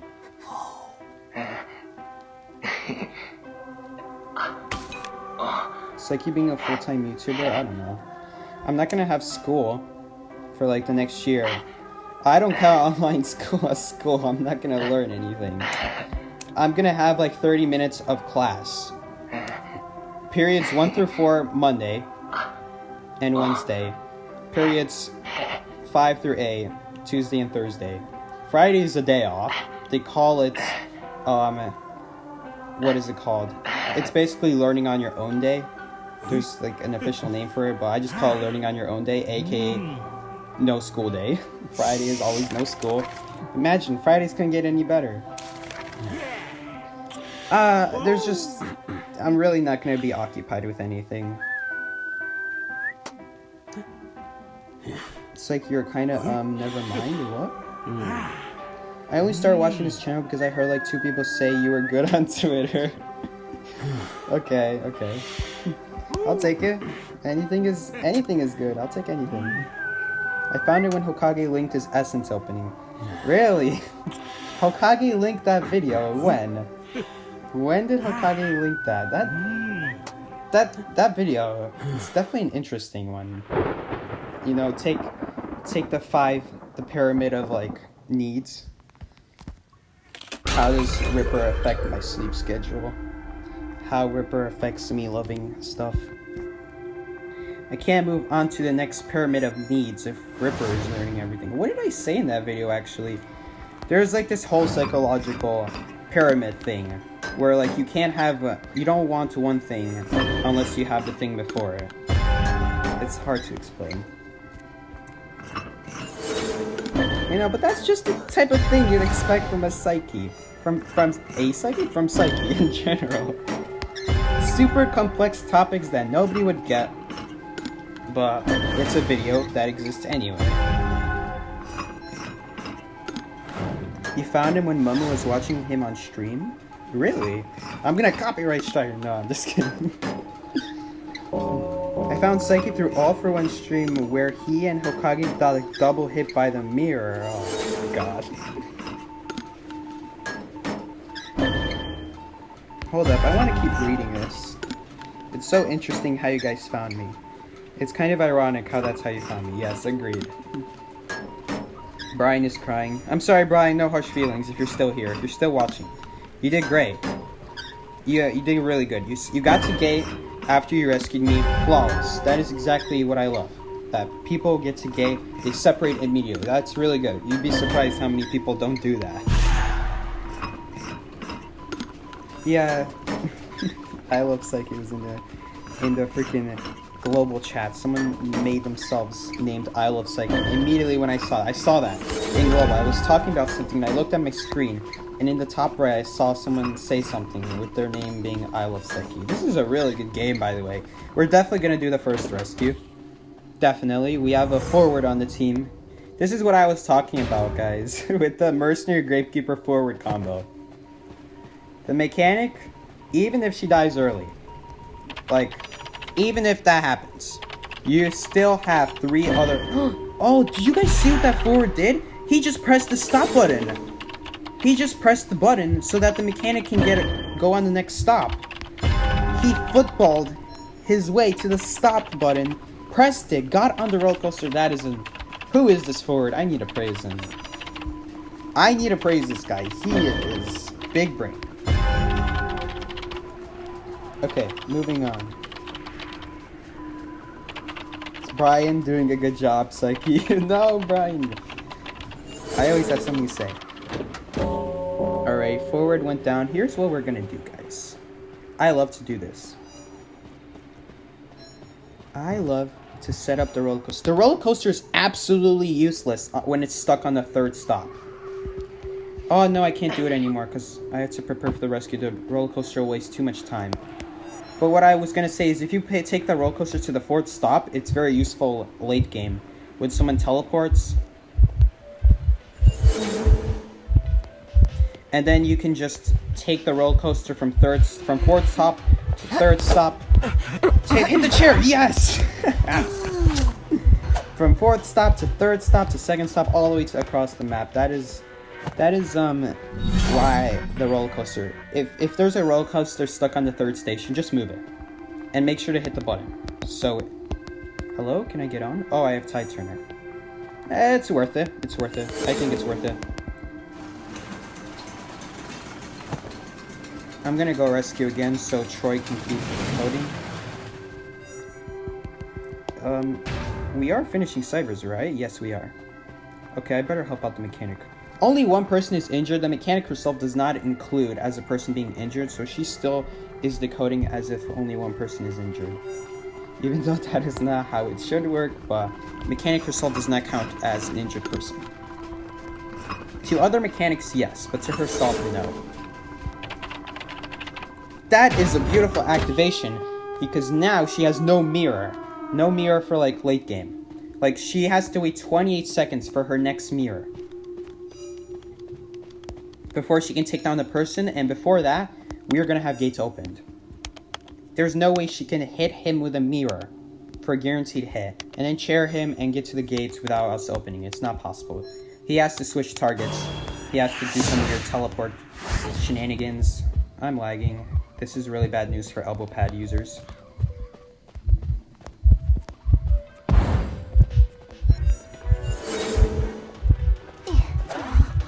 Use double pad! Yes. Okay, we're fine. Aha, I can't get me up here.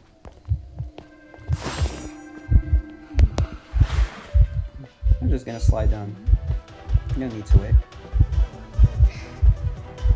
Just stalling. I'm not actually even doing anything. I'm not planning to go to dungeon. I don't want to go next to gate and risk someone opening it. I'm just gonna act as if someone is decoding that right now.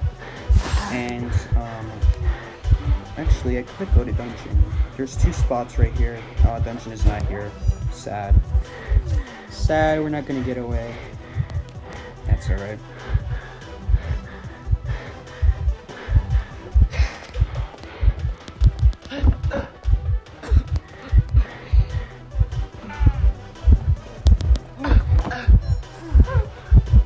She has hunt. Yeah, it's pretty obvious.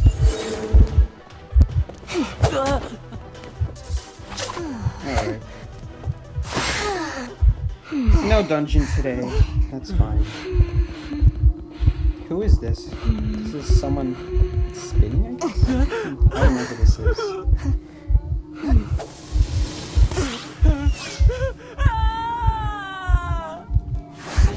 Hey, Macon. I don't know if I said hello yet. She didn't link the vid, but she linked the channel. At the time, it was my only video, the, how Ripper affected me.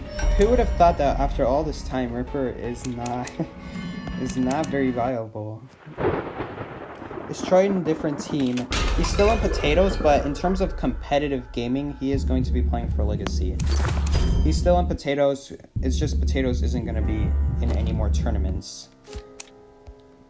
Or at least that's what everyone says. I'm fine with being in more tournaments. But Mumu has enough.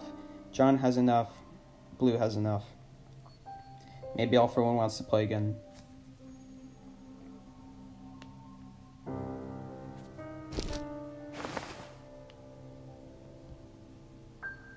Psychological barmaid. Oh god, how barmaid affects me psychologically. It's even worse than Ripper, I'm gonna be honest.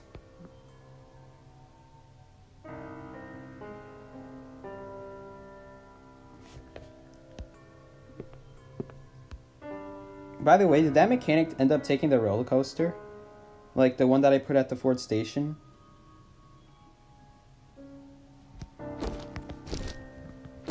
I think she did. Dude, the one game we win, there were good plays in this game. This session kind of sucked. We only lost one time.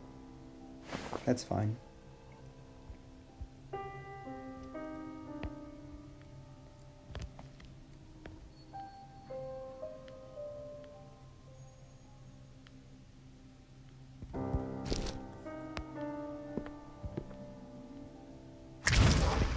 Oh, I have 12 dice. Net is SS tier, Psyche Sim tier. Wow. Are you sure you can beat out Sama? I don't know if you can beat out Sama.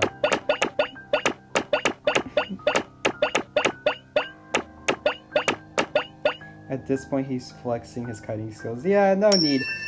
Absolutely no reason for Mercenary to be kiting anymore after that hit, but, you know, just gonna flex anyway.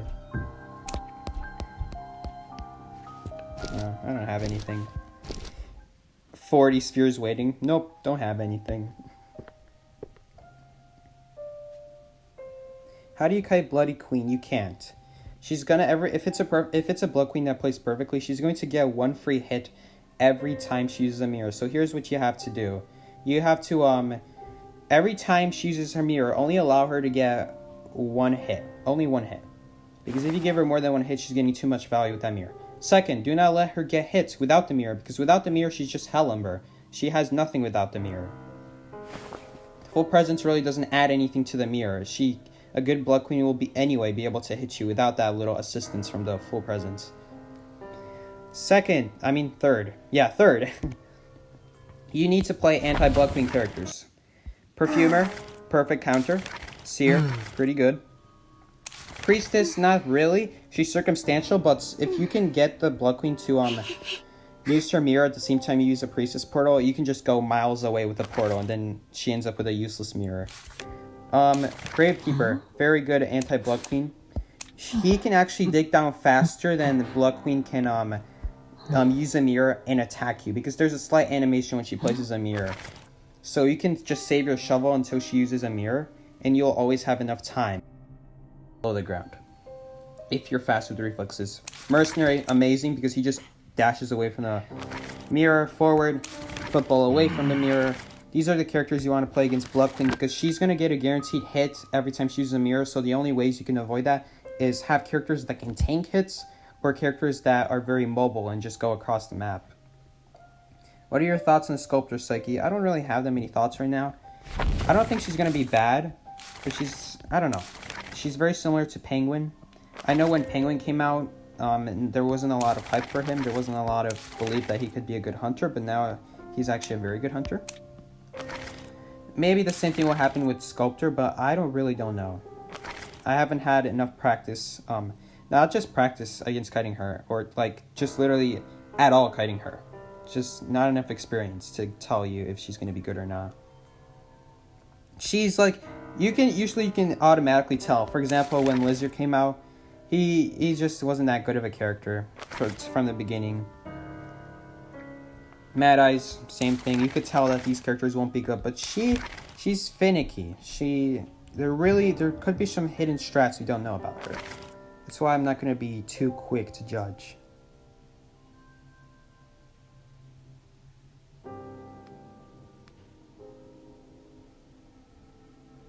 The mechanic opened the gate. She didn't take the coaster. She opened it when you saw one elbow pad. I just didn't want to take the chance because you have people, like I said, that instead of running away from the gate or take the roller coaster to get to the other gate, they will just stay at that gate. And I've had games where I predicted the person would open the gate too early, and what ends up happening is we wouldn't lose the game, or we wouldn't like unnecessarily tie the game. That could have been a win, but what would end up happening is I unnecessarily trade the hunter with another person. I could have kept kiting and then kite the hunter myself. Yo, Seki, what's up? What's up, Babylon? Or however you say that name. Babylon. Babylon. Seki, do Minecraft stream for 2K special? Sure, fine. We'll do Minecraft stream for 2K special. I do like Minecraft. Minecraft is a good game. Terraria is a good game, but it gets really complex at a certain point.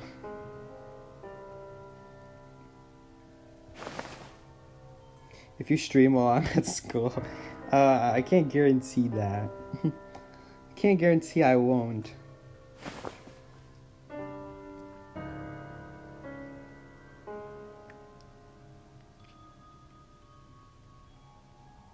I'm trying to get through chat right now.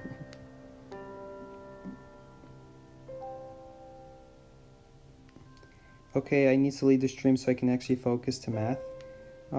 See ya, Eniko. Good luck with your math. I'm still not starting school until like, how many weeks from now?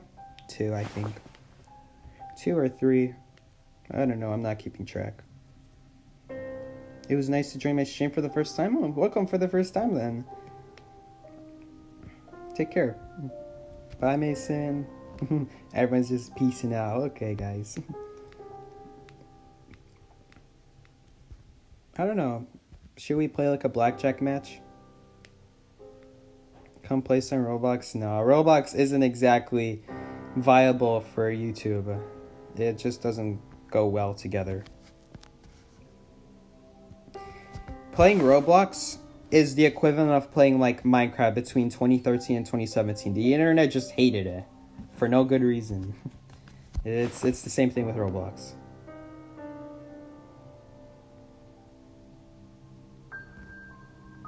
You think Sculptor is A or A+ tier? I don't know.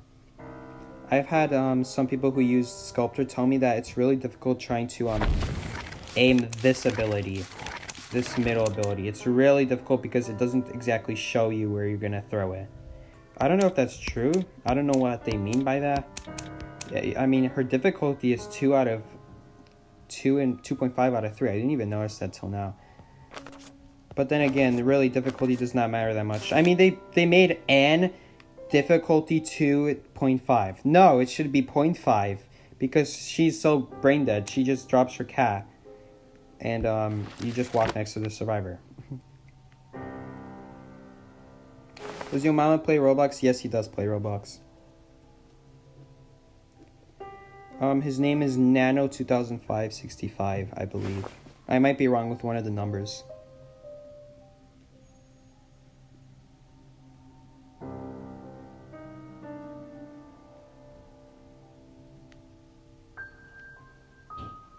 Play Fall Guys, I hear it's fun. It's a new game, but I really don't know how to stream anything but mobile games right now, and I'm pretty sure anything that isn't mobile, I need a capture card for, which costs money.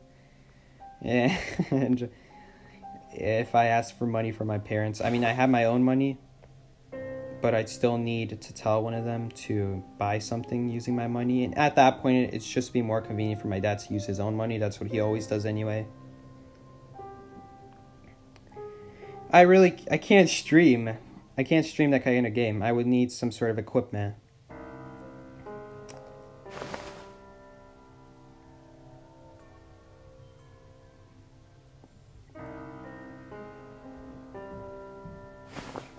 And it's 2.5 difficulty. It's a struggle to use her. No, it is not. It is not difficult to use her. Well, maybe 2.5 difficulty to win, yes. Because you have all these survivors that can just keep tanking hits. Perfumer, Seer. That's her downfall, is that she gets a guaranteed hidden, but then you got all these characters that can just... She's basically Similar to Blood Queen. If you have anti-Blood Queen characters, same thing with her. She only has one way of attacking, and her other presence abilities really do not help her at all. It's really just her first presence ability. The cats. And then the dash.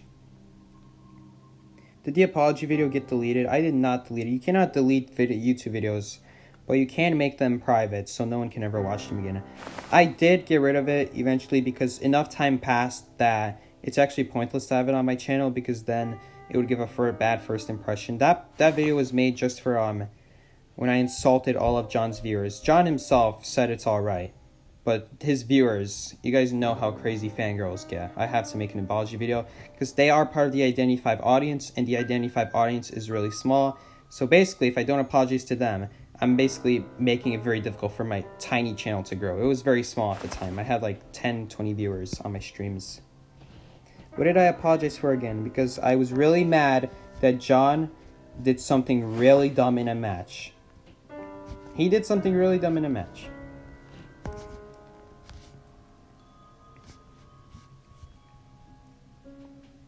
And I got really mad at that in the post chat. And he was streaming at the time. I did not realize that. And then all his fangirls started hating on me. So you can bet they were very toxic in the comments, saying things they would probably regret if I made an apology video. And can you guess what they were saying in my comments after I made that video? They were all apologizing, saying, "Oh, I'm so sorry, Psyche. I didn't expect you to make this apology video. I should have never said those things." That is how this community works. No one expects anyone to ever apologize over anything. That is how it works. So they just go full on in, "Oh, you're a terrible person, and I know you're never going to apologize for you. You're just like Ayo." We're going to play a blackjack match. Psyche's impression. Guys, B-Lady. B-Lady actually pretty good in blackjack. I tried her out. Her bees have this, for some reason, her bees, you have as many uses of bees in blackjack as in a regular 1v4 game. So that means you can use them like 1,000,000 times in blackjack, as if it was like a real 1v4 match. On top of that, bees actually block other players from throwing cards at you. So if a player throws like a trading card with you and they trade cards with you, the bees will block that. They take no damage, but they block the card from like swapping with you. B-Lady, actually incredible.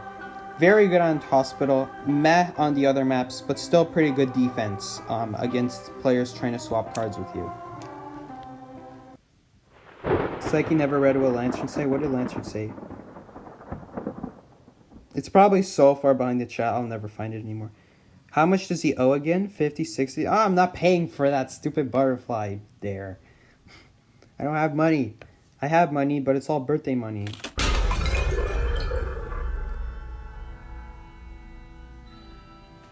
Blue and John fanbase are still chill in large proportion. Oh, just go back to that stream, you'll see the comments. Yes! I got a 9, I took the risk, I think it pays off. We should be, almost for sure, be the hunter. I actually want to be the hunter because you get a massive amount of points. Please be the hunter! Yes. No way anyone has, no way anyone has more than 12 points. Alright, which cipher shaking? I have an earmark. I don't even have to wait for the, she's probably gonna shoot. It's still connected. I'm not gonna chase her, but I am gonna scare her. Who doesn't use that pallet? Oh man. Who would do that? It's not worth chasing her, she has a bubble over her. Oh my gosh, I could have hit her right there. I'm getting a hit on you, I don't care. Hopefully that's the coordinator from earlier. That does not work. That sounds almost prime, that's Cypher. Okay, there's no way the gardener's getting away this time. So, what is her route? My man, there's a pal right there.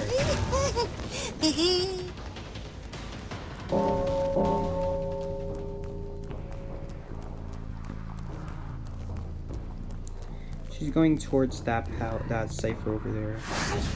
Yep, I saw footsteps through the walls. Never mind. She went to that pallet again. No, not that pallet. That's Cypher. What am I saying? Free 25 points by doing the spit attack. I wouldn't count on decoding that if I were you. Oh, that's annoying. That's a good use of the bees.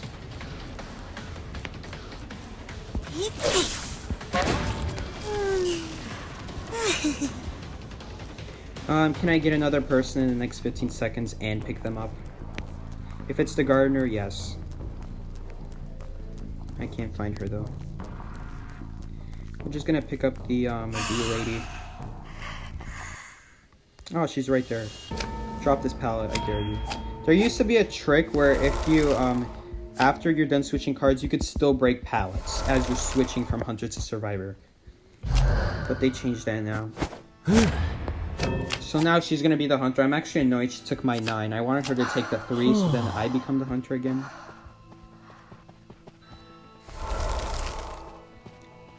I don't know why nobody dropped this pallet yet. Ooh, violinist. This man's name is Postman OP. I wouldn't count on that, bro. Wow, who goes around like that? Props to him. He read me like a book. He knew I was gonna decode that. Not decode that, vault that. I'm getting all my terms mixed up.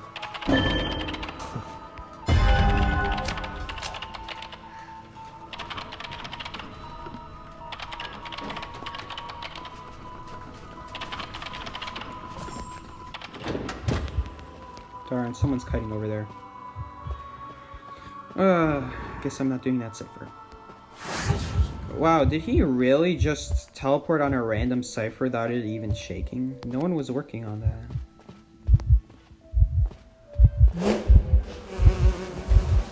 That wasn't a very good placement. Oh, this man actually hit me. Wow, the cooldown for the bees is a lot shorter.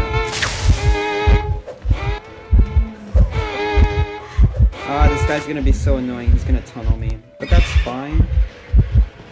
That's fine because... Oh, he has full presence. I forgot. Okay, well the thing is, on this map, on the shed, you actually can't see where the note's gonna appear. So even if I was prepared for it, there's no way I'm dodging it because it does not show where the note appears. Also, this hunter is not dumb. This guy did not pick me up right away. If he actually picked me up, that would have been good. Because, first off, no one else can get any more points. And second of all, I will probably get a high card, so then I will become the hunter. And I want to become the hunter. This cipher's probably going to spawn here.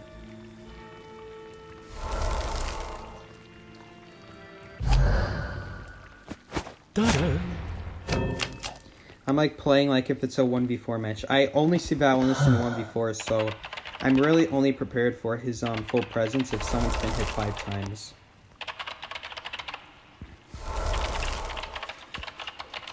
Blood Queen, that's really bad for the bee lady.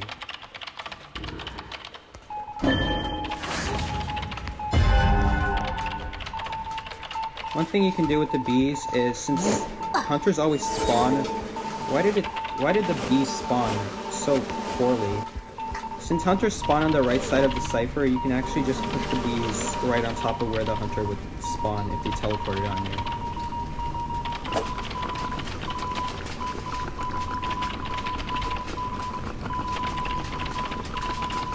Alright.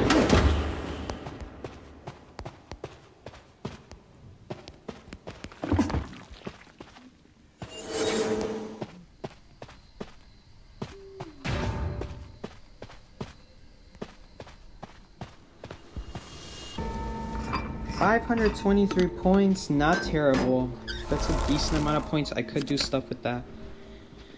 Not a lot of stuff, but I'll take it. It's really all because I was the hunter, so I gained 300 points round 1. This other 234 points is from from the past 2 rounds combined. Literally being a survivor and trying to decode ciphers is so garbage compared to just being the hunter and knocking down survivors yourself.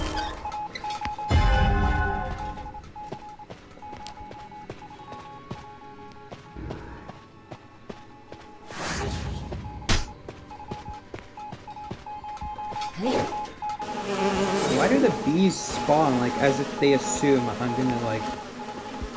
They spawn like as if I kept walking forward. Do you guys know what I'm saying? Like they think I kept walking forward, so they spawn a little bit ahead of me even though I stopped walking.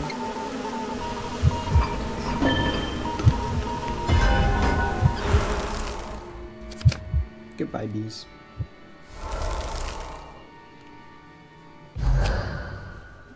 I don't like this game. I really don't like this game now.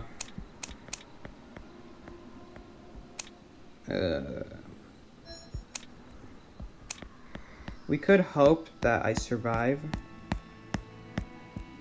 Probably not gonna happen, since the hunter is a blood queen. Oh, it's a gamekeeper. That's fine. We have some... No, I didn't want to buy this card. I wanted to buy this one. I still get those two mixed up. I still all the time get those two mixed up. Oopsie, I did that a little bit too early. It's okay, 10-second cooldown. It really doesn't matter that much.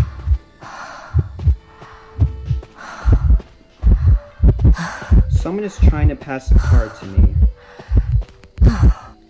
Oh my gosh, game! I did not want to vault that. There, take my bees. Accelerated card, get another one. Just keep going. Oh, I thought I still had it. Guys, I'm an idiot. I thought that was in my inventory. Oh no! Wait, someone switched cards with me. Oh, they used the shuffle. That's why I don't like having 21, because I just wasted all my points for nothing. So they used the card where you randomly shuffle with the other person. At a distance, at an unlimited distance. So I'm just gonna act like I'm doing stuff.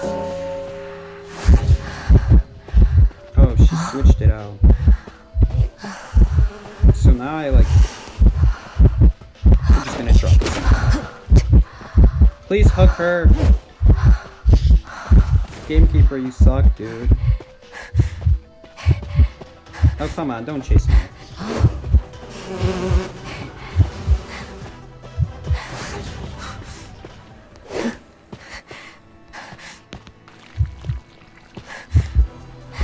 Where is he? Actually. Oh, he's over there. Guess I'll work on this cipher then.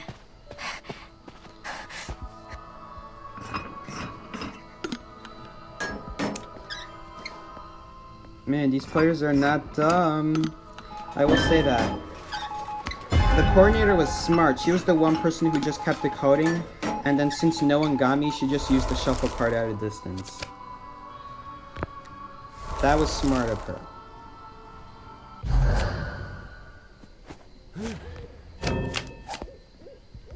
Very smart of her. Now I'm kind of screwed. There's not really anything I can do. Oh my gosh, yeah, I'm very screwed. The only way I could possibly not be screwed is if, like, I discard a card, and it has to be...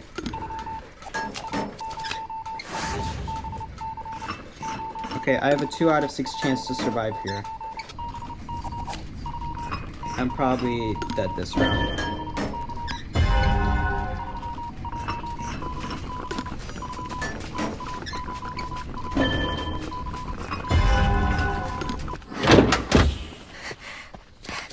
There's always the Hail Mary. There's always the one where we could just shuffle with someone and hope for God knows what. That one's like, that one... I would say never get the exchange cards, but it's not a bad idea to just shuffle randomly with someone. If you're like, if you have way too high cards. Yep, I'm dead this round. Darn. I'm screwed no matter what. I could shuffle.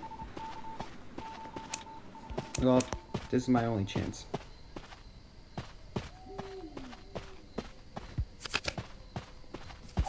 I accidentally looked at... Nope, game's over for me.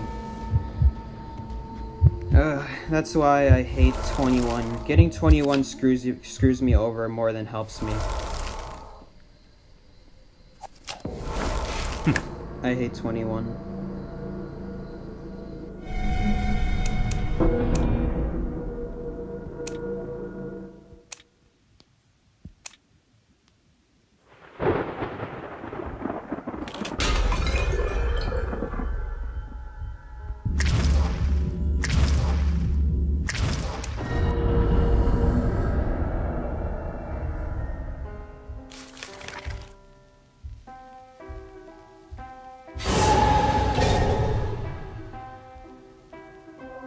Psyche Lantern said Discord server at 1.5k subs.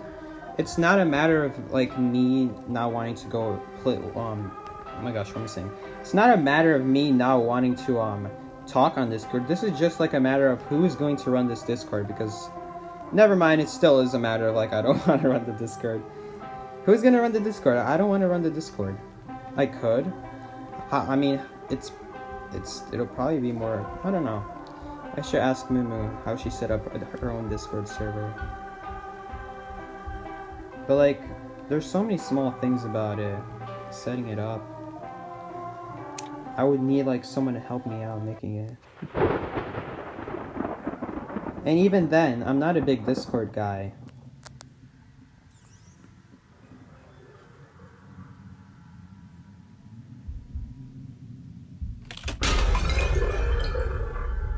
And he doesn't have school either. Okay. Maybe you have a point. Oh, I got a 1. Not worth drawing another card. Bad start already. Oh.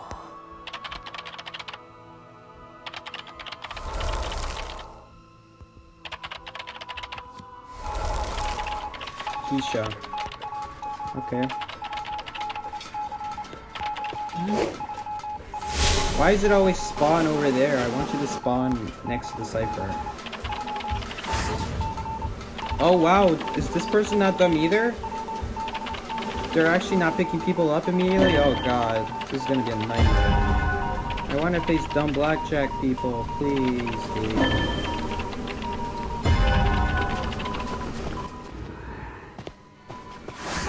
Yeah, this person's not dumb. They're not dumb.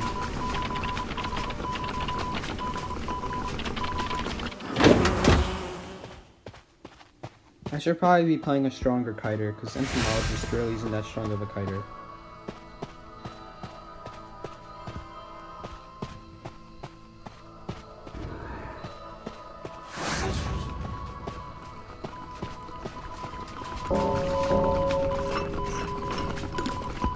Oh, she picked him up. She picked him up. I was like trying to say her and him at the same time.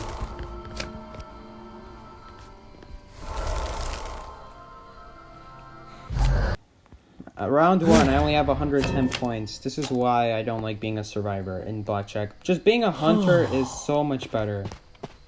It's literally useless being a survivor. You get no points. Like that geisha. Even though that geisha only hit like 4 people, that's still 200 points. That's still a lot.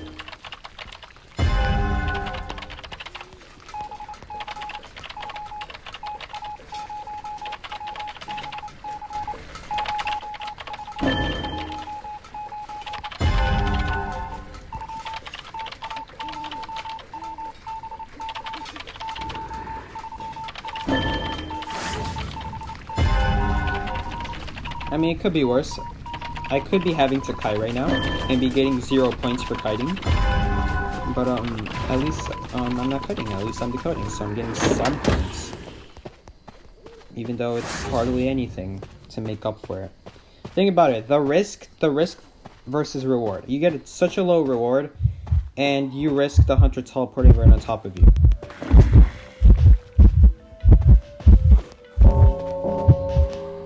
Oh no, it's a photographer that has full presence. What am I gonna do?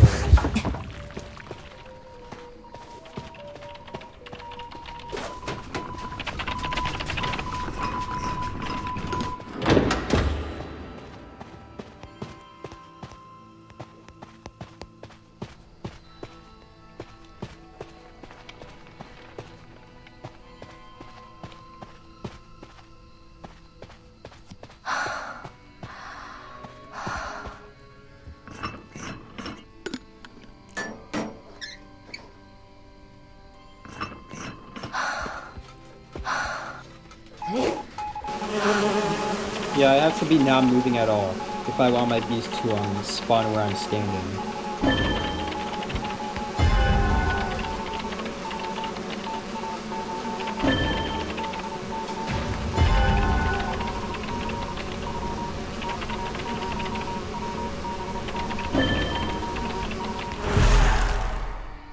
So I mean, we got a lot of points that round, but so did every other survivor. So I'm really, it really doesn't really matter. Oh, I got a 10. That's not very good because I'm probably not going to become the hunter.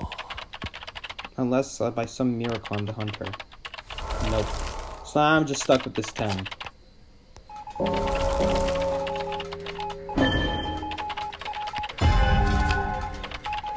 Man, he's probably stuck with even bigger cards, if we're being honest.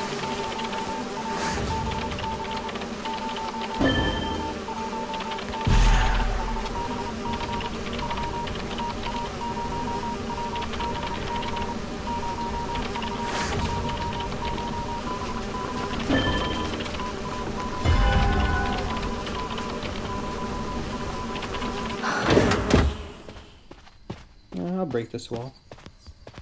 Can I not break this wall? Oh, who broke this? Oh, man.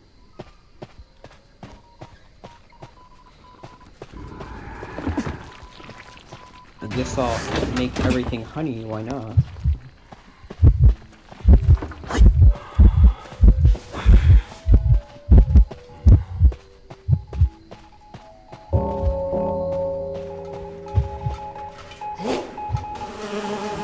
Bees! Where are you spawning? Oh man. I want you to spawn right there. That's perfect.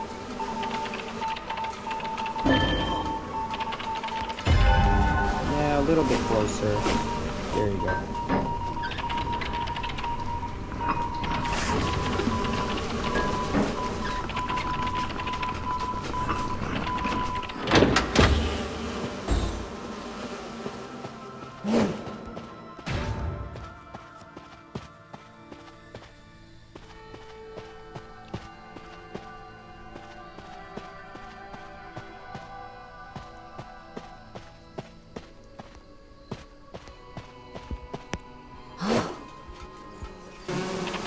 Are you kidding me?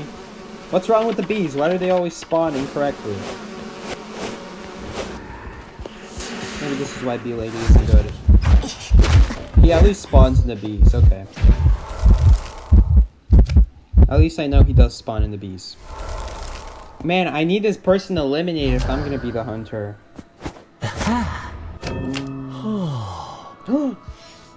Oh. The turns have tabled.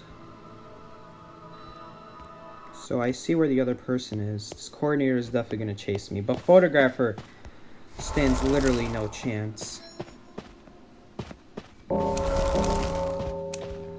Don't go for me, go for blackjack. Okay, nice try, gravekeeper. So this is actually going to protect me from any cards that survivors try to throw at me.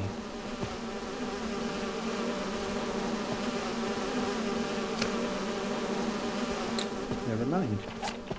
That's perfectly fine though. They take away my A. I'm cool with that. Because now they have this massive card in their hand. And they might actually... I don't know who gave it to me. Who took away my A and gave me... Wait, they took away my 10. They took away my 10, so they gave me a 2. Okay. That was probably the gravekeeper. Big mistake. I have this reveal thing, but, you know, it's not completely useless. It could be very useful late game. So I'm not going to use it. That's why I didn't use it immediately, in case someone did that. That's also why I didn't buy speed modifiers this time immediately, in case someone else does that. I should try Dancer.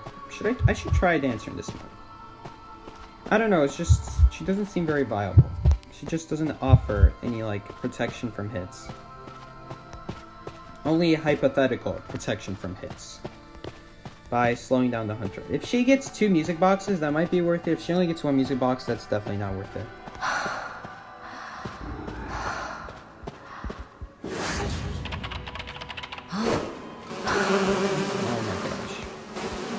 spawn in the correct place, please.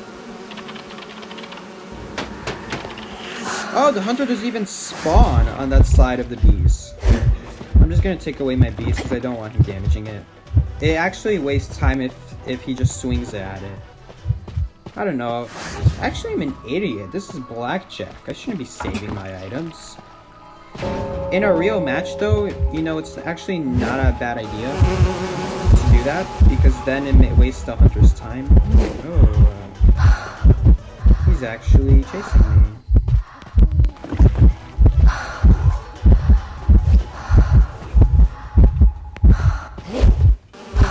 Finally, I placed the bees correctly this time.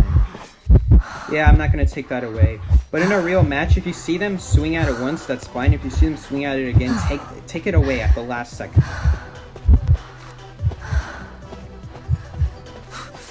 So that way they waste their time swinging, but the bees never got, they never disappeared. You just took them away and you saved the durability. I'm just making everything honey, don't mind me.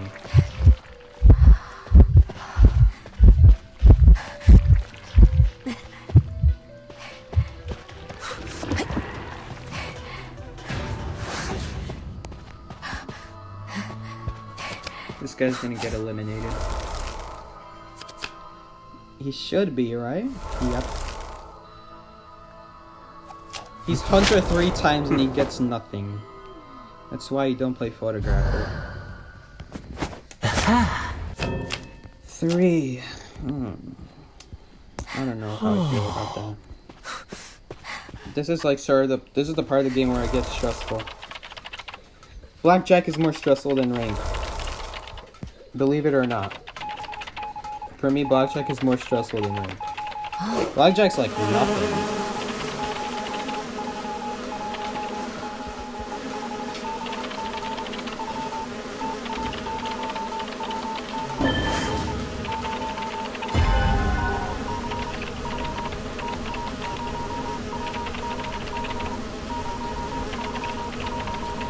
I don't know if I feel comfortable with just 526 points. I think I want to get to 600 at least.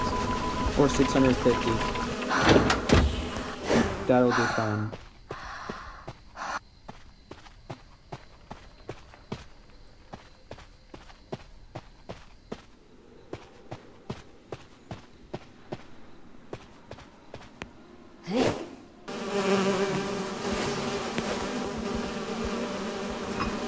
I'm just gonna get used to the fact that I'm gonna have to reposition my bees every single time.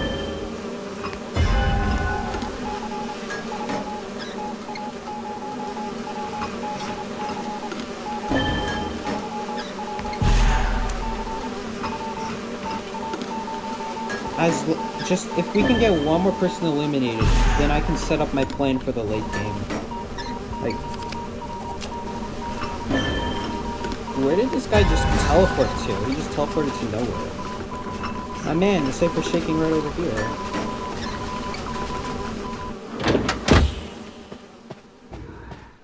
Yeah, no cyber to teleport to now.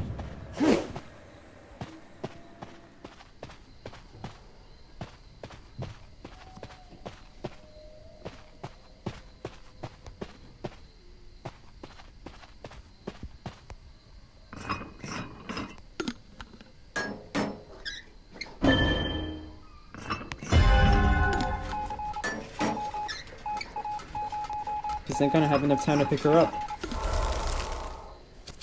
I wonder if that's an elimination. Yep, that definitely is. Okay, so now this is the stressful part. She only has 2 cards? What are these 2 cards? She must have no points then. Okay, I have more than 21. I have to absolutely catch her. Which means there's actually nothing I can buy. It's just whoever is closest to, I can get a discard card at least. But like, what if she tries to throw a card at me?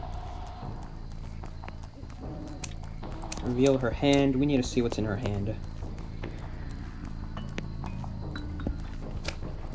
I'm not gonna kill her yet. 6, 10, 11.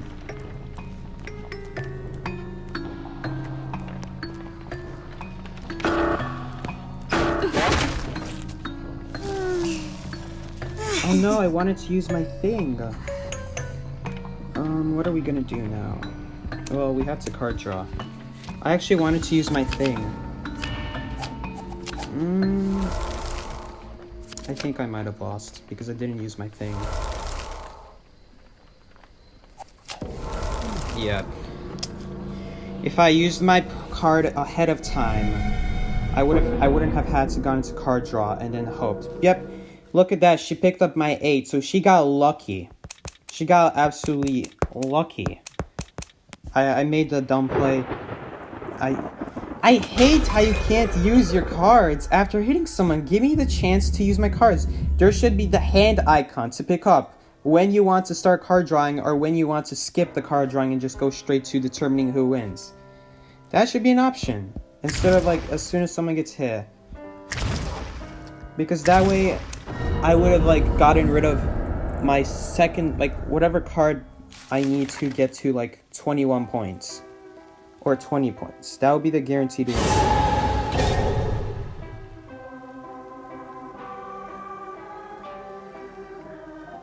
I'm so dumb. I should have used it. But then again, I don't understand why the game doesn't let me use it after I knock someone down. It should let me use it.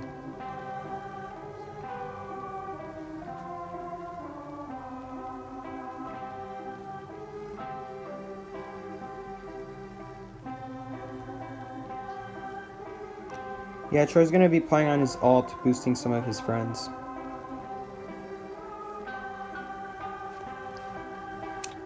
I'm sick of playing B Lady. I don't think the Bs do that much.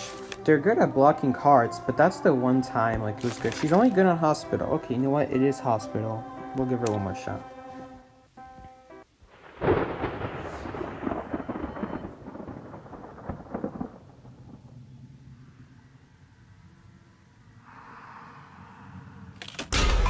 Should have won that game. I made a dumb mistake. I had to enter card drawing though. I couldn't have just like not gone into card drawing because I was over 21 and she was below 21. Did I not draw another card? I meant to draw another card. Oh man, now I'm not gonna be the hunter. Someone else got 5.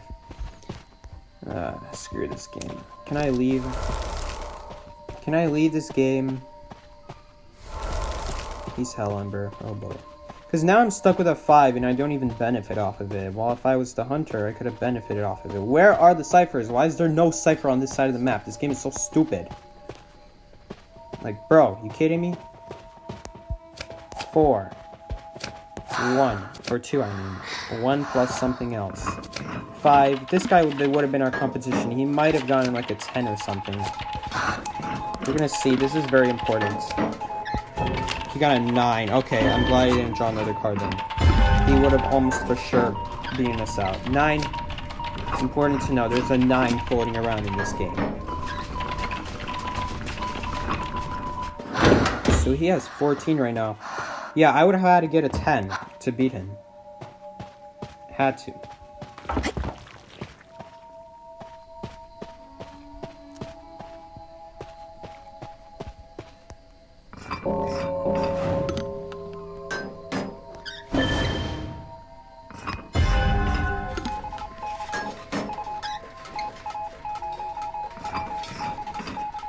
What is that mechanic doing? Mechanic, hello? Wow, this is actually a good place for bees. Because now I can actually transition over to that paladin window. Wow, bee lady is actually really good in some spots. Look at that, I don't think the hunter can like go around it in any way. They can go around the rock, and if they do that, it can be very easily, you know, force him to go through the bees.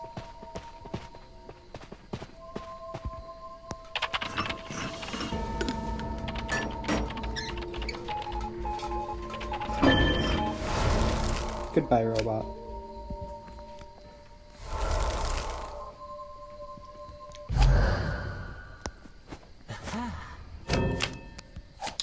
Oh no, this is really bad. Oh. This is really bad. Now someone else has the 9. She has the 9. This is so bad. We're getting really high rolls. And we're not becoming the hunter either. So we actually benefit nothing off of this.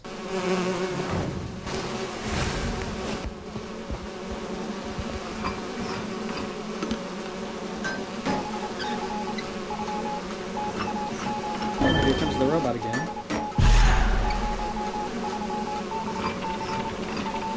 I really don't think mechanic is worth it in this game mode because people are going to be taking damage really fast. And it just takes so long to set up the robot to walk to the cipher that, like, you're probably going to be better off walking yourself to a cipher than trying to walk yourself to a cipher and then walking the robot. By the time you do all of that, someone's going to get knocked down and the card's going to get swapped and the round's going to be over, and it would have been all for nothing. Oh no, oh no. It's unlikely that someone can swap at a major distance though. So as long as I keep my distance from everyone else. Can I move? Thank you. It took a while.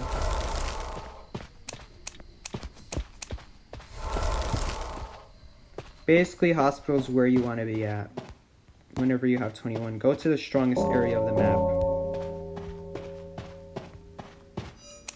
He's definitely following me.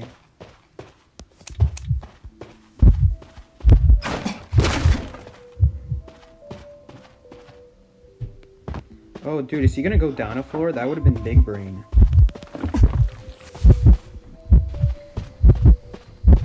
Dude, why is everyone chasing me? Leave me alone. Go after the lawyer.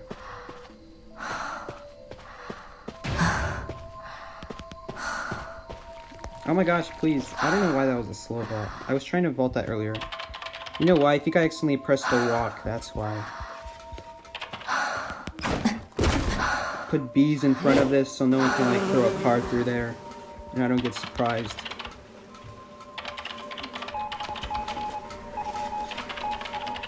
Bees, why are you over there? No, yep. Oh, they got rid of the lawyers, 21 points? Oh my gosh, Gravekeeper died as a result of switching the 21. But then so does everyone else. Oh yeah, that's how I like my blackjack. That's how I like my blackjack. Easy. That was all skill. I don't know what you guys are talking about, but that was all skill. Everything about that. Going to hospital, looping hospital, revealing everyone's position, staying away from them, and then they don't come towards me. It's all skill. I mind game them. Totally. Oh, and then my bees placed in some stupid position. The bees are so stupid. I could be staying in one place, and then the bees spawn in front of me for some reason. I don't get it. If I can't get a YouTube mod, maybe I can get Discord mod? What?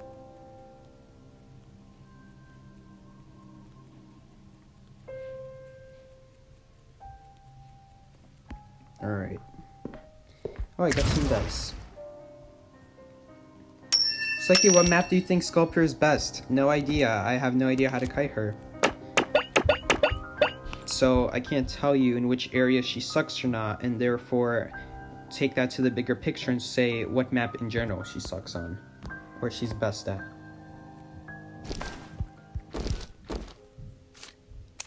Easy, guys. Took a bunch of matches, and this one was supposed to be a win, but just I'm an idiot.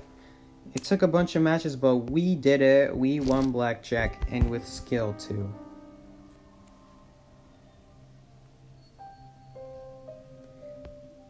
It's like you won't figure out how to give YouTube mod. We have 2 people who are mods on this channel, and ever since then I could never figure out how to give mod again. So you compensate by making a Discord server and making Lantern mod. I don't know. Who's gonna run the Discord server? I'm just gonna have Barra and Lantern run the Discord server. Miguel can run it too. Why not? It'll just have my name on it. It'll be like all the big corporations. It'll be their name. They put the work into it, but only at the beginning, and then the rest everyone else takes over. But their name is still plastered over that Discord server, or like in this case, using this imaginary metaphor, over the building, whatever it is.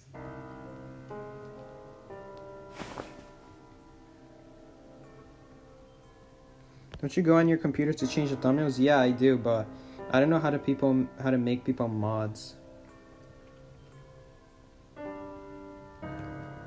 Like, how am I gonna find you specifically and make you mod? Thanks, Psyche. I love you. Salma's crying right now. Sama, you can be mod too. Why not? You guys, you know what, guys? I'm sure you guys are strong enough individuals to run your own server. So how about I put you all in charge of my server? There you go. And my name will just be on the front of that server. It'll all be me, as if I put the work into it. Ah, yes. This sounds like some evil corporation stuff so far.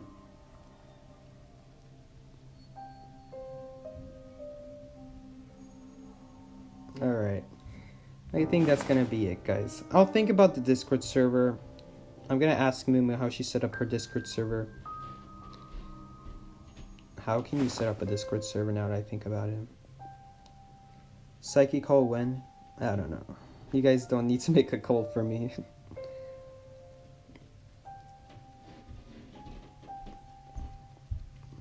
I'm gonna explore on Discord, see how you make a server. Better not cost money. Better not. How am I gonna get emojis? I just realized that every Discord server has their own emojis. What are my emojis gonna be? Because,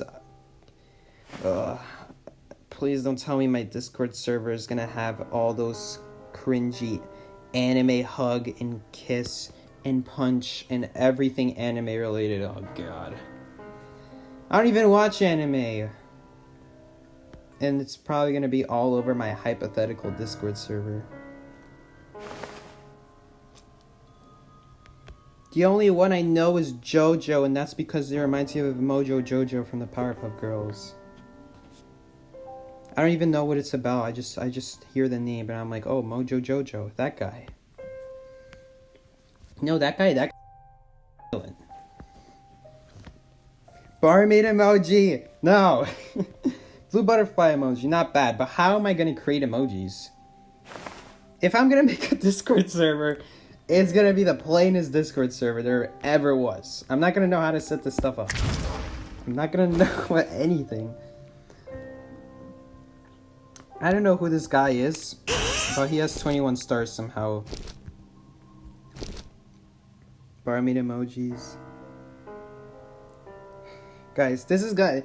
If I were to make a Discord server, it would be like the Survivor version of All for One, minus all the swearing. You know, I'm just gonna be all over the place with the Discord server. Everyone's just willing to do whatever they want. I'll just treat it like some, I don't know, like some satire Discord server. All I do is never be serious in it. Except it's Survivor. So instead, we're going to complain about how all the hunters are OP. Yeah, that's what we're going to do. And not even going to bring up how broken survivors are. We're just only going to look at hunters. And we're going to celebrate when the violence nerf comes out. Even though, in my opinion, it was not deserved. But we're not going to say that. We're not going to say that. Even I shouldn't say that I think it's undeserved. Because I'm a survivor main, I automatically should be thinking, yes, very well deserved. I suck at kiting violence, therefore, the very well deserved nerf. Yes, exactly. No swearing, that's just sad. You can swear in my Discord server, right? But if my parents ever find out about it, I'm gonna be in big trouble, okay? No, I'm just kidding.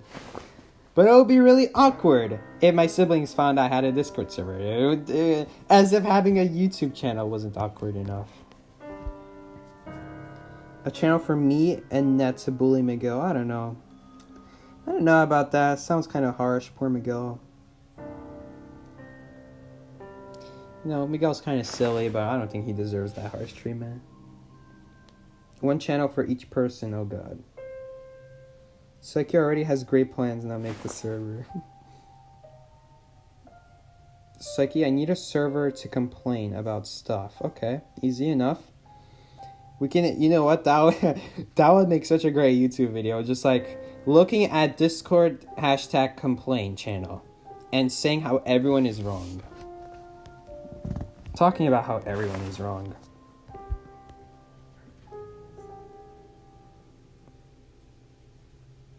I have a feeling Miguel's channel will be the most interesting. No comment. Everything lantern and weird topics. Roaster complains. This has become like a talk session. This is no longer playing Identity 5. We are now just talking about a Discord server that very likely may not ever come to exist. But whatever, I guess we'll talk about it. Rating Identity 5 complaints. Psyche react to trashy gameplay by viewers. That is what I'm talking about in that. There we go. Someone who's honest. We need an honest, loyal individual to the fan base. Never lie to their face. Meaning that when they look at their gameplay, they won't say, oh, that was so beautiful. Wow, what a wonderful job kiting. Oh, this is all so beautifully done. No, I'm going to be like, no, you shouldn't have used your item. No, you dropped the paddle too early. No, why'd you give a free hit to a Blood Queen without the mirror? No, why did you not predict the blink? It was so obvious. Whatever. Oh my gosh. Reviewing your gameplay is gonna make me cringe so bad. I'm not gonna lie, guys. Your gameplay better be top notch. Oh, and I'm gonna charge you $10. No, I'm just kidding. But All For One's charging $10 for his Hunter gameplay that you send to him. So the option's open if you'd like. If I ever do, it's gonna be for free. But chances are I will never, because then I just be copying Persuade. No, I'm saying it the wrong way. Because then I just be copying Schmitty, who just copied Persuade. And who else does gameplay reviews? Oh, I don't know. Literally any top tier survivor who has a YouTube channel and is lazy and doesn't want to create their own content. Yeah, let's just take a recording of someone else and talk about how good they did. Wow, you did so beautiful. Wow, your kite was amazing. Wow, beautiful rescue. Mwah, mwah. Even though the hunter is a complete idiot and you shouldn't be kiting right now or being alive at all if this was a top tier hunter. But, you know, beautiful kite. Mwah, mwah. French kisses for all.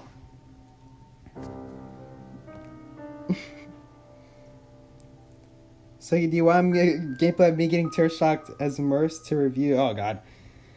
You know what? Your terror shock was beautiful. Mwah. It saved the team from someone else getting hit. Or from someone else getting on chair.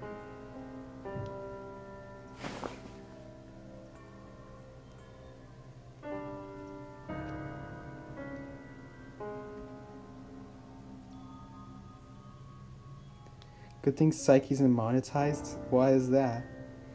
Why am I hearing this in Schmitty's voice? Oh, does he actually say that? I was just being sarcastic. Because back when I watched Persuade would always be like, beautiful job. Beautiful job. It dropped the pallet. Beautiful. I knew the hunter was going to Foggy Blade there, so moved on to the side. As if you couldn't tell a Foggy Blade coming at you from like 50 miles away, because that's totally what a top tier hunter would do. Beautiful, mwah, dodge the Foggy, even though it was very obvious and noticeable and not very skillful at all.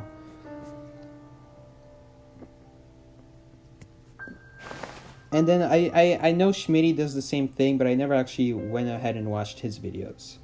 Because it's probably going to be the same thing. It's probably going to be low tier survivor players sending him his gameplay. And he's probably sitting there like bored out of his mind thinking, what the hell this hunter is doing. But the survivor is doing well, so he feels like he has to say the survivor is doing well. You can't say the survivor is doing bad and say, oh, but if this was a good hunter, then you would not be working. Then the strategy would not be working. Like, I feel like he should say that, but then again, the person will be like, but I did a good kite. What are you talking about? This strategy totally works. And then you just get up and get in this back and forth thing with this other person having their feelings hurt, and you know, even though they did a good kite, thinking that Schmitty's so ungrateful, or whoever was kiting. That's, I don't know, is that why no one ever says anything bad about the gameplay?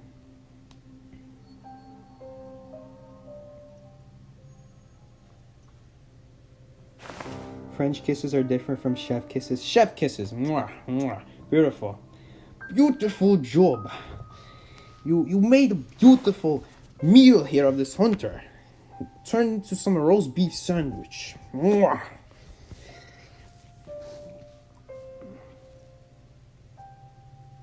Like, come on, guys, tell me Persuade doesn't sound like this. You did a beautiful job kiting. Beautiful. Tell me he doesn't sound like that. When he's just emceeing, he makes that sound.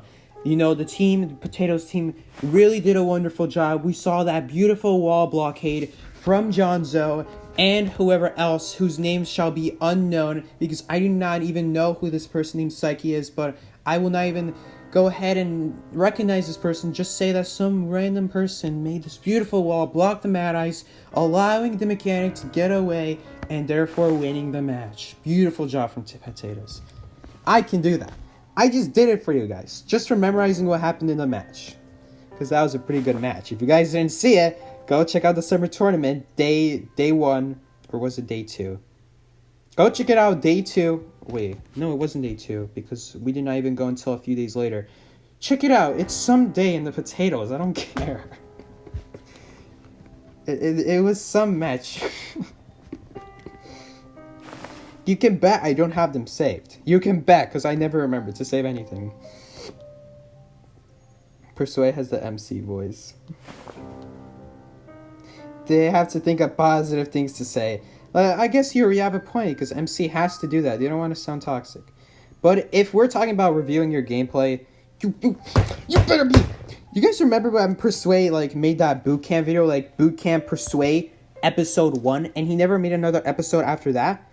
The bootcamp was like the original version of reviewing your gameplay, but just less honest and less appealing and less straight up. What could you have done to make this kite from a 3-saver kite to a 4-saver kite, or even to a 5-saver kite, or even to a game where you just match started and you're kiting to gate from one beginning to the next. It's just from beginning to end. Obviously, if it's a good hunter, that's not gonna be possible. But if it's a low tier hunter, there are so many things hypothetically, you should be able to kite for a very long time. Let's not get political here. Persuade, is that you? My voice, I don't think my voice is deep enough to do the Persuade, but did I actually sound John Zoe? What's wrong with saying Zoe? The way he pronounced Zoe. Yeah, I pronounced John Zoe like that. What, does everyone say Zao? You are filthy Americans, Zoe. Yeah, Pio, you missed a lot. Yep, you missed a lot. You missed a Persuade impersonation. You missed a Schmitty impersonation. You missed Persuade mixed with Donald Trump, I guess, sort of.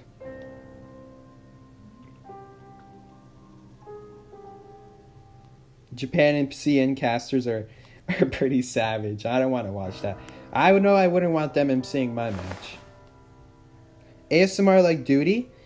I don't know how Duty does it. Let's be honest. Kat's made a good impression of him. Kat's made this... It's not satire... It's not a level of satire like my videos. The few videos I've made that are just filled to the brim with satire. But Kat's made this video making fun of Duty's voice and impersonated him. I don't know if you guys saw that. Guys, I don't know. He sounds like he's whispering almost. As if he's stuck in a room and he's trying not to wake up his mom or something like that. Psyche called up his 4 commentary, except all he does is roast the players. I wouldn't roast them, but I definitely would say, oh, this person should have taken this route because this would not work against, let's come up with a random hunter. Feaster. Let's say a Feaster put a tentacle from far, and the survivor just walks in the tentacle. Bad play by survivor. They should have just gone around since the Feaster was from a far distance.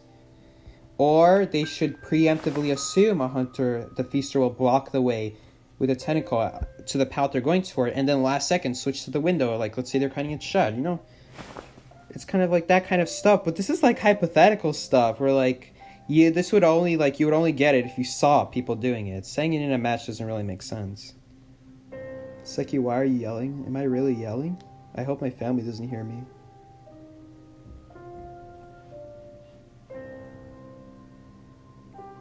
He's so passionate. Am I passionate? I'm pretty darn passionate. You sound white. Fun fact, I'm white. I'm about as white as this detective you see here. No, even whiter than that. This detective has a little bit of shade on him. Nope, not me. I fell into a batch of flour in the bakery.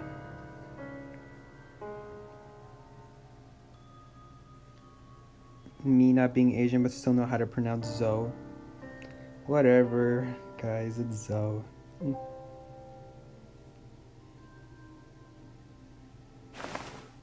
I needed to roast my gamekeeper. Yeah, maybe one day, but I'm not a hunter main. You can send that to All for One for $10. Small fee of $10. Get yourself 2 Happy Meals from McDonald's. No, 3. I don't know how much Happy Meals cost. Get yourself some Happy Meals or send your terrible gameplay to All for One and have him roast you. Which one would you like? Fried food or roasted gameplay? Which one will it be? About as white as this detective. This detective is pretty darn white. I mean, he's sat in this manor for like, what, 2 years? I don't think he's ever seen he's seen sunlight. Like, this door has been locked since the beginning of the game. Do you guys remember? At one point in this game's history, someone would peek through this door. You could see eyes. I saw a YouTube thumbnail on this. And it had the eyes. And I thought it was clickbait. And I clicked on it anyway. The door actually had animation. It actually opened and there were actually eyes behind this door in the dark. That's like nightmare stuff right here. I never want to be in this room again. That's like one reason why you should stick in your regular room. Like, not in this room, but like the room you customize. Because someone freaking peeks in through this door. I don't know if they removed it. That was like a year and a half ago. Psyche was Photoshop? Oh man. It's like Bigfoot. You want to believe it? You really want to believe it because it's fun to believe in it. Same with aliens. You want to believe in them. They're fun to believe about, that there is some sort of life out there. No matter how slim the chances may be. You want to believe it. It's fun to think about. Man. Guys, there's actual animation. The door actually opened. I want to see this door open and eyes peek out.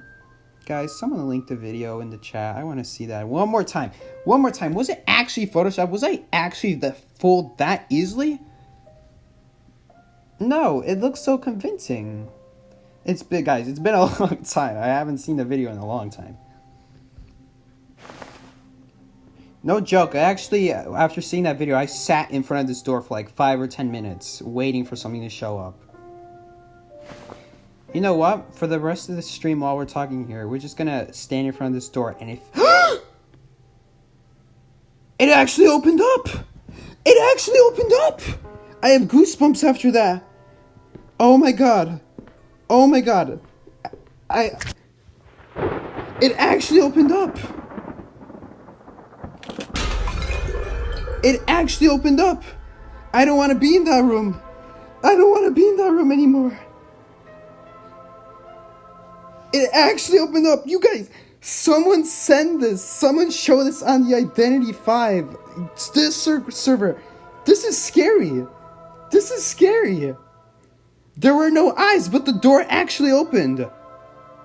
If there were eyes there, I would have stopped playing this game. You guys always see me in the detective room.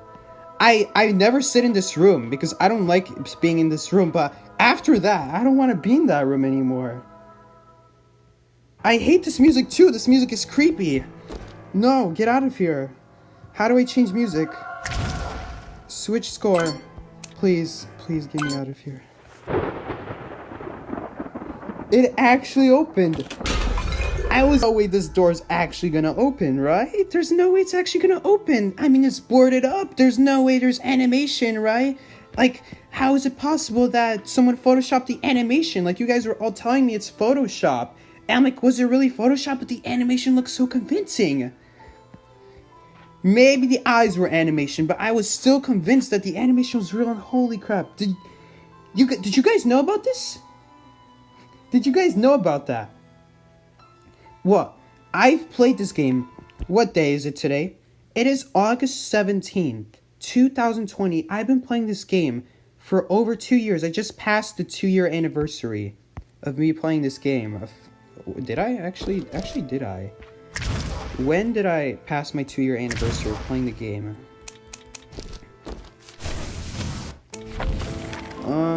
I started in 22nd, so technically it's not been my 2nd anniversary of playing the game. Still a few days behind, but when I saw that, and I sat in front of that door for 5 or 10 minutes, and it never opened. Ever since then, I just kind of dismissed it as it's not real. And so now that I bring it up, I'm telling you guys, and like, I'm still a little bit convinced that maybe it is real, but maybe I didn't give it enough time. And oh my gosh, it actually opened. I'm like telling you guys, you know what, guys? You guys tell me if it opens up, and right as I said that, it opened up. I don't care. I'm taking this. I'm showing this in Potatoes group chat. This clip needs to be shown everywhere.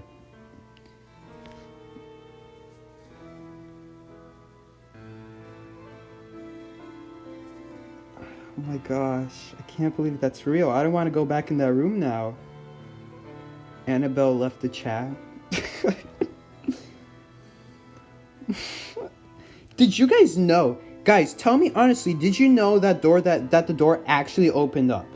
Or did you think that the door opening up was also fake? Tell me. Did you guys thought that the door opening was fake, or did you know the door opening was real? It's just the eyes were fake. Because who sits in front of that door and waits for it to open? It's in the corner of the room. If you're ever going to be sitting in the detective room, you're always going to be sitting in front of like the chair or the library. You didn't know it opened up. There you go. So at least one person. Nope. Unit 1 also didn't know. So Appio, did you know, or are you just mocking me? You saw an edited version with Lucky Guy, but did you know that the door actually opened up? The video with the eyes was fake, but the door opens without the eyes. So you knew about it. I knew about it open, but never was sure of the eyes. So we just proved that there is no eyes. You seriously didn't know, Appio? Okay. So it's funny. It seems like the most veteran players out here, at least Appio is, but I don't know about Lantern and Unit 1, but I don't know, some people I see a lot on this channel, on this stream, didn't know about that. Appio, Lantern, and Unit 1, probably one of the most veteran players who've been watching, not the veteran viewers of this stream, of this channel. I can't believe that was real. I can't believe it was real. You guys want to go back? Like, I wonder how long it would take for it to open it again if I actually went back in that room. I don't know why, but I feel so safe in this room now. I don't know if I'll ever look at that room again, like the same. Like if I'll look at it the same way. You want to go back? Sure. Fine, we'll check it out one more time. That was. You guys don't understand. As someone who believed that this was just a myth for 2 years, as someone who thought this door never opened, there was a part of me that wanted to believe it was real. But I just never knew for sure. This time we're going to get a closer look. How long does it take exactly? So we just came into this room like, what, 30 seconds ago? How long does it take? Not you getting scared over a door in this game. I got scared over a door in this game. For real. Can you try clicking it? I didn't do anything. The whole time I was reading chat while looking at the screen. I was like looking back and forth. It can take 10 plus minutes? Oh, well, I was in this room for like 20 minutes. Maybe that's why I never saw it open, because I waited only like 5 or 7 minutes or 10 minutes. I never saw it. It took 2 years to find out, but I finally know.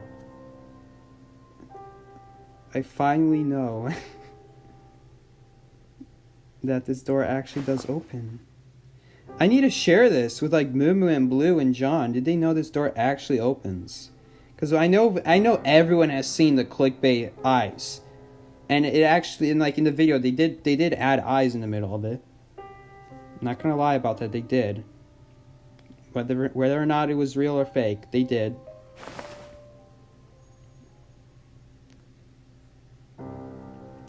The later parts of the stream is us watching a door. Thank you, Unit 1. The whole last hour of the stream is just staring at a door.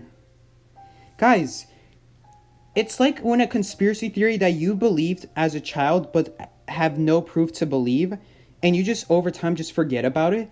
When you see it happens, that's freaky stuff, man.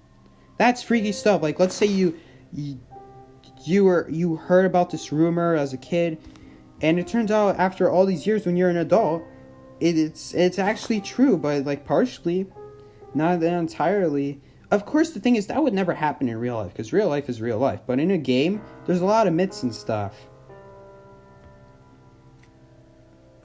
Explain you getting scared by the room music. That was not me getting scared. That was just me being uncomfortable of it. After seeing that door, it was like that church organ. I did not want to have any of it.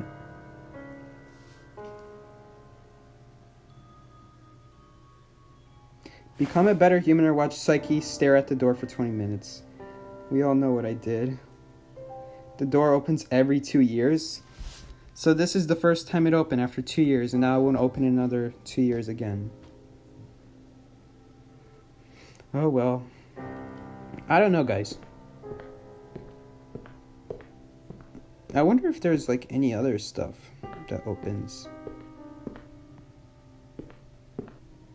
I don't know, me being so close to this door makes me feel uncomfortable. At the same time, seeing it open from a distance makes me even more uncomfortable.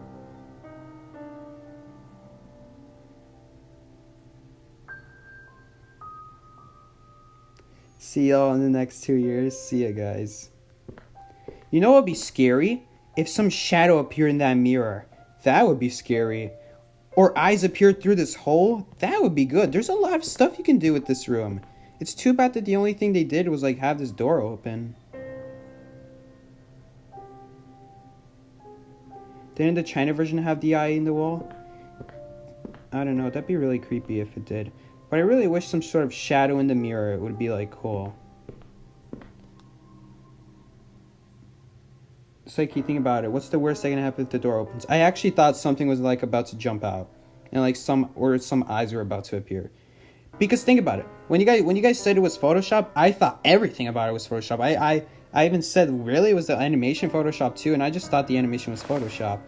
And no one said anything in chat that it wasn't Photoshop, that it actually existed in the game. No one said anything. It's like no one was sure if it actually opened.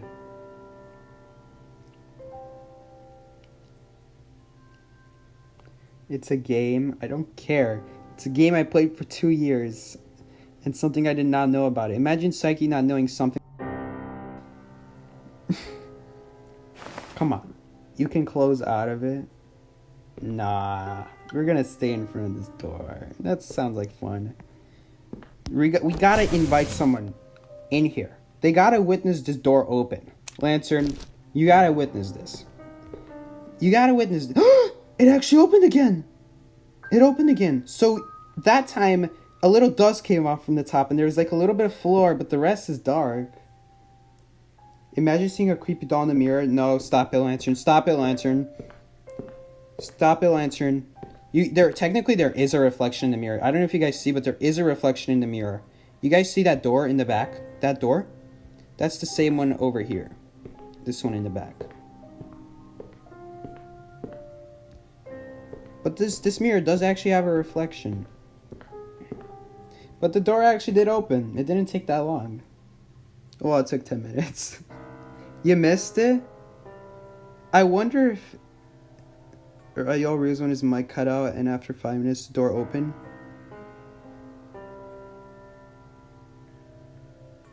You didn't know because you never go near that door. Exactly. You never go near this door because it's in the corner of the room. So me as someone finding out about this 2 years later is scary. Because there's this thing. Lantern, you gotta tell me, does this thing open at the same time you see it open for me? Like, you should have accepted my invite, man. Then we know for sure. Like, do you have to stay in this room for 10 minutes? Does it open when someone else is in the room? There's so many questions with this. But the thing is, if I invited you and it didn't open, we would have never known that it would have opened. If you were never in this room. If you were in this room. That, like, if you didn't join, we wouldn't have known that it would have opened. So, like, what if it doesn't open when you're in this room? I don't know. That's probably not how it works. 2 people staring at a door for an hour. It didn't take that long.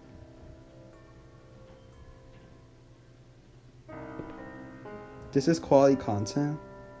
You guys, for the 49 people watching this stream, you guys can leave. We're just gonna be watching this door open. It's never gonna be the same again, now that this door has opened once. But still, that's freaky. You'd think that this door, all boarded up, there's nothing inside, and it can't possibly open. But no, it opened. This is the content you subbed for. Me wondering why I'm watching Psyche watching a door at 4 a.m. I should really end the stream so people in Asia can go to sleep for once. You don't even use that room? It's too dirty? Yeah, that's true. But this is like the OG room. When I started the game, this is the only room available. And it's like, it's sort of nostalgic.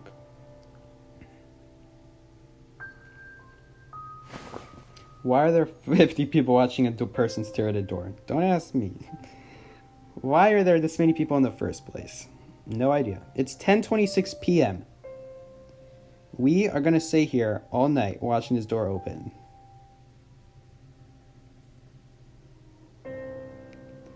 This is the epitome of entertainment right here. I don't know, it might take a while for this door to open again now that it opened once. You played, but as soon as the other room was available, you bought it. I went... Troy! Hey, what's up, Troy? Troy, we're just staring at this door for 10 minutes. The title is still pretty confusing. Troy, send me a suggestion on Discord on how to improve it. This is actually a tough task. Troy, you will not believe this. The door actually opened. This door, in the back of this room, it opened. It opened for like 2 seconds and then closed again. It actually happened. I was so scared. I was so scared that I freaking left this room and went to a different room. And then when I went to that room, I was creeped out by the music, so I just went to another room that had less creepy music. You knew that this door opened, Troy. Guys, freaking spam at Troy that he's such a bum. Such a bum, ruining my enjoyment. Everyone. Troy equals bum. Old man, a boomer, ruining the fun, as usual. Letting a young kid's imagination die. Did you not know? I actually did not know. I played this game for 2 years. I played this game twice as long as Troy. And even he knew. Troy equals boomer. He streams on Facebook and he ruins my fun. He won't let me play B-Lady. He won't let me have fun trolling with a lawyer. He won't even let me enjoy the door opening. Jeez, Troy. Just let me enjoy this door in peace. Hey, Lantern, by the way, how you doing? Lantern, do you want to leave? I hope you're not planning to leave. We gotta experiment. Does this door open if both of us are here? Did you see something when the door is opened? No, Troy, I did not. It was just darkness. But... a long time ago, when I first started playing this game, like maybe a year and a half ago, there was a YouTube video. And it had a thumbnail of the door opening. It was darkness inside, but there were eyes. And I thought, there's no way this is real. There's no way this door actually opens. So I clicked on the video, and it showed that after they waited like 10 minutes, the door actually opened, and there were eyes inside. Now, after that, I went to the game, and I immediately checked it out. I sat in front of this door for 10 minutes, and nothing ever opened. And I wanted to believe it, but the fact that I never got to do it myself, I just kind of ruined it for me. I still wanted to know, was it... It opened!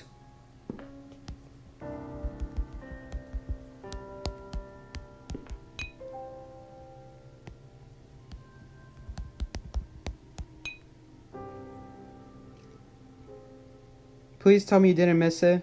Please tell me you were watching. Did you miss it? I don't know if he saw it. He's scared? Lantern, this is real, bro. Lantern, this is real. You thought I was photoshopping? Basically, Troy, I saw that video and that stuck with me. Ever since I played Identity V. And the longer I played, every month that passed by, I started to forget about it more and more until eventually there came to a point where I just didn't remember it at all. Fast forward 2 years later. And I see this door again. I'm just walking around this room talking to my stream chat. And I come across this door, and I'm like, you guys remember that video from like a year and a half ago with the clickbait thumbnail with the eyes and the door? Yeah, you can leave.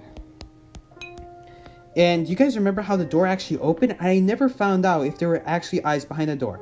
And so everyone told me, right here, a few minutes ago, Troy, like 20 minutes ago now, 30 minutes ago now. So everyone told me it was Photoshop. And I'm like, that's impossible. The animation of the door opening was just way too convincing. Is Troy still here? Troy, are you still here, bro? So that stuck with me. So I reminded my chat about that, and the chat said it was all Photoshop, and I couldn't believe it. Like, how is it possible that the door was Photoshop? Like, I could understand the eyes portion, but there's no way that the door opening was Photoshop. How can you do that with Photoshop? So I talked about that, and everyone told me it was Photoshop. And mind you, Troy, we stood in front of this door for like a minute or two before everyone was telling me it was Photoshop. So I'm like, okay, guys, you know what? We're just going to stand in front of this door for like, for the rest of the stream, and you guys can tell me if it opens or not. And I kid you not, 30 seconds after I said that, the door opened. It opened. I have never seen it open before. It took me 2 years to finally find out that in this corner of the room that nobody goes to, the door opens. And I was so scared. I just saw darkness behind it, but I was so scared. I just immediately went to the piano, and I just clicked away. I just didn't want to be in this room anymore.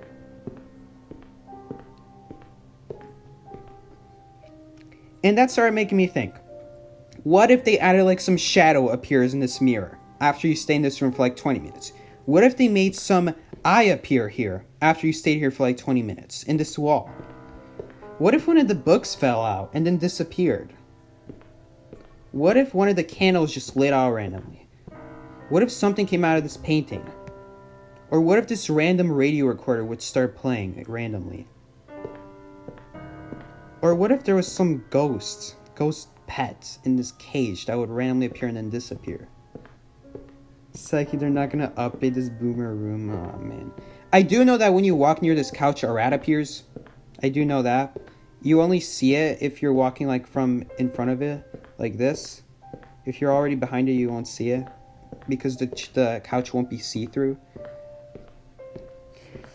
I don't know. I don't want to see. I wish there was some improvements to this room. I do not want to be on the side of the room. I'm getting out of here. I don't know. It just makes me think. Psyche giving ideas on how to scare himself. Post a tweet. There's like 10 dedicated Psyche fans. Guys, I actually made a Twitter. There's actually an official Psyche Twitter, but I made a post literally one time. And I was supposed to use it as like a way of like posting new videos. But I don't know, it just kind of, it'd be like another way without having to check my channel. If you're using like Safari or something, you can easily check without actually having to download the Twitter app. Psyche, I just want to know what is going on inside your head.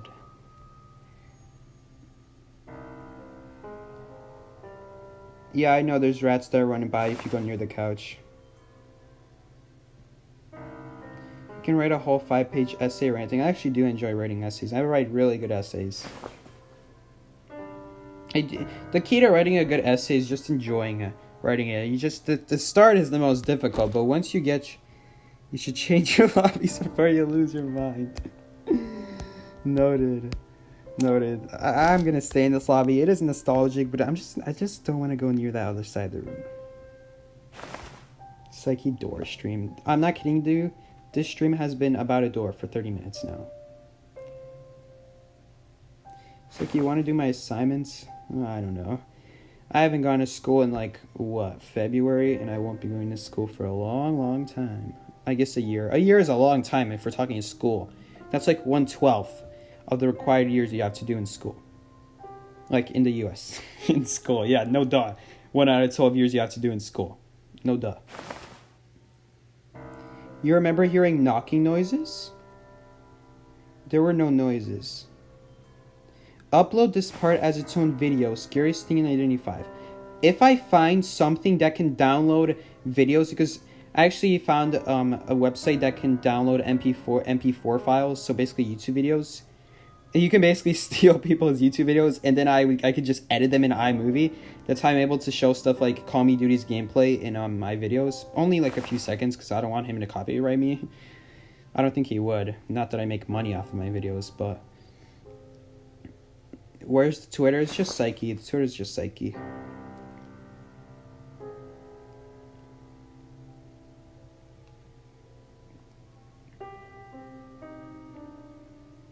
Don't get Twitter? Why not? I've had the Twitter for like a year now. But I just don't use it. You'll post a clip on Blue Server, post it anywhere. I don't care. This is priceless. And you know what? The best part is people are going to come and watch my streams. I'm just kidding. But it's a nice bonus, right? It's a nice bonus, right? Make this its own YouTube video. Not a bad idea. This is not a bad idea. If I can find something that can download MP4 files, MP4 videos that are longer than 1 hour, I will definitely make this into its own video. And just edit it and just have all the interesting parts. Like, starting with, just talking with the stream chat. Maybe show a little blackjack gameplay at the beginning to show how this all started. Saying that the stream would end. Talking with the chat. And then, hey guys, remember this door opens? And the rest of the stream is just freaking clips of, like, comments about the door. It wouldn't be the whole 30 minutes. I would obviously narrow it down to just 10 minutes. Because that's what, like, a good montage person would do. When they take stream clips, they only do the highlights, you know. I wonder if it will make knocking noises again. No. There were no knocking noises, but that door sure as hell opens. You can thank the virus. Hold up. You can thank the virus that my mom said not to be worried about when it was only in China. Yeah, that virus also stopped me from going to Call of Abyss. Oh, yeah. How many of you guys... I haven't said this in a long time, but I was supposed to go to Call of Abyss 3 in China. Because John didn't want to go, so I just replaced him. That was a pretty darn good replacement, if I do say so myself. But we still had the rest of our team, like half of our team could speak English, and then half of them spoke weak English to no English. So there's no way we were winning. So I could just screen record. You actually can't screen record it while you're streaming. You can only do one at a time. So you can't. Discord said the file is too big, just lower the quality down. Well, you know what I like to do? I actually put it through iMovie, and I lower the quality down, and then it works. But you can still, even if you lower it down to the lowest quality, which is 360, it'll only let you post like 15 seconds of it.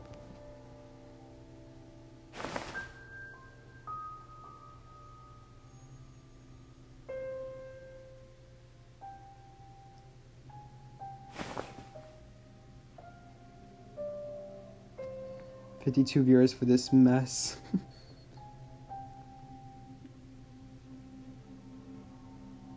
Discord wants your money. Damn straight it does. You guys remember when there was no such thing as giving money to Discord? Yep, I do. And then Discord Nitro became a thing. I'm like, what the heck is this? Try cropping the video. The thing is, Unit 1, if you... This does not save to my camera roll. Streams do not save on my camera roll automatically. They go straight to YouTube. I don't even get the option to save it on my camera roll. The best I can do is screen record the video itself and then like screen record it again in my camera roll and just change the size so it fits the actual screen.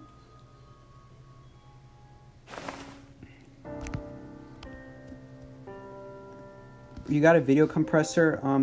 The ones I have, well, it's just a free one off the internet, but the video compressor I have, it can't compress videos more than 1 hour long, so streams are a no-go. Otherwise, I'd make stream highlights. They're pretty easy to make because I already have the concept for them, and it like takes out the most interesting parts.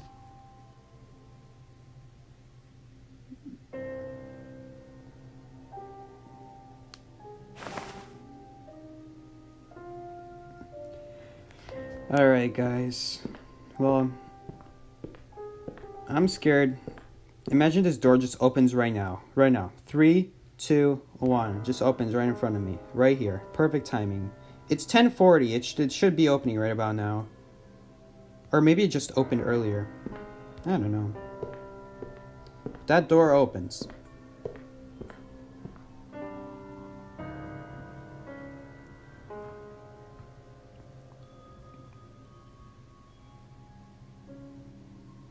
We still talking about this door? Why are we still talking about this door? I shouldn't be talking about scary stuff. I'm in the basement right now. Psyche would be scared of Herobrine. I was actually scared of Herobrine. Herobrine is also another perfect example of like an urban myth that is fun to believe. I don't know how to describe this, guys, but there are certain things in life that we know aren't true. We tell ourselves this isn't true. But it's still fun to believe, still fun to think about, even though there's no proof that there is real. There also could be a chance that it is real. We just haven't found the proof. And it's just one of those things that's like, until someone definitely gives you a direct answer. For example, everyone was telling me it's photoshopped. Then you'll stop believing it. But otherwise, it's just fun to believe, even though it's not real. I actually believed Herobrine was real. I would do like the Herobrine summoning statues I found off of YouTube. Can you blame me? I was like 9 years old. Siki, how long have you been streaming? 3 hours and... Oh no, I was late today, so I've been streaming for over 3 hours now, just over. I started at 7:30. Or I guess if you don't live in my time zone, I started 30 minutes after rank started. Your cousin told you Herobrine possessed your cousin, they had white eyes. I don't think that was real.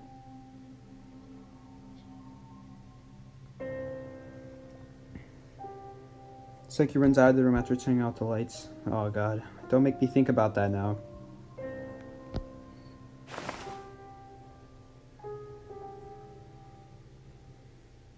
He's still streaming. This door has me freaked out, Bear. It scarred me for life now. Or as long as I'm going to play this game at least. If you ever see me on Call of Abyss, and I'm ever going to do a speech in front of that crowd, First off, I want to do a speech in front of that crowd. That would be so exciting. Just the cameras, everyone's watching me. Not good if you're an introvert. Fine if you're fine with talking to loud crowds. But first thing I'm saying, I'm not even going to mention the gameplay. I'm going to say, you guys know that door in the back of the detective's room? Yeah, that thing actually opens up. That's what I'm going to say. That's all I'm going to say. I'm just going to leave it at that. I'm just going to say, all of you guys, go try it. It's real. I swear. It scared me the first time I saw it. I played the game for 2 years, and I didn't know it was real until that day happened. I'd have to be the leader of the team if I have a chance of speaking to a crowd. And there's an I too. No, we're not going to say that. But I might, maybe, I don't know. There's not enough time to mention about clickbait YouTube thumbnails. Come on, guys. You're just giving more attention to the clickbait thumbnail. We're going to be talking about one of the greatest players who managed to get into Call of Abyss. I mean, your decision if you think I'm one of the greatest players, but if I do get into Call of Abyss 4, which I'm going to need a team for, and it's really difficult finding a team when no one wants to go to China, especially these days with the virus. And anyway, long story short, if I ever do manage to get there, that is what I'm mentioning. I'm just gonna mention this door. This door freaking opens. This door. Do not mess with that. That thing is scary. I'm telling you guys. While I was moving away from that door, I was watching every pixel of it before it was off my screen. Let's do it again. Just as I'm leaving, I'm watching that door until it's out of view. When is Call of Abyss 4 starting? My guess is it's gonna be around April. Because they find qualifiers for the Call of Abyss, and starting in December. And then for any EU server, usually they start in December, and then they decide a team, and then they still have to find teams for Japan, for Korea, for all those other countries that, for some reason, are not part of just the Asia server in general. But whatever.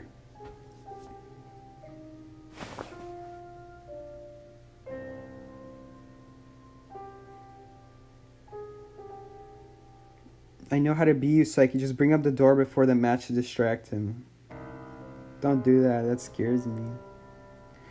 People are gonna see the stream. People are gonna watch the stream even after it's over. I don't know if anyone would be... If you are lucky enough to be a hardcore fan to watch this video all the way, first off, thank you for watching this video all the way, even though I think it's boring to watch Identity 5 gameplay, but...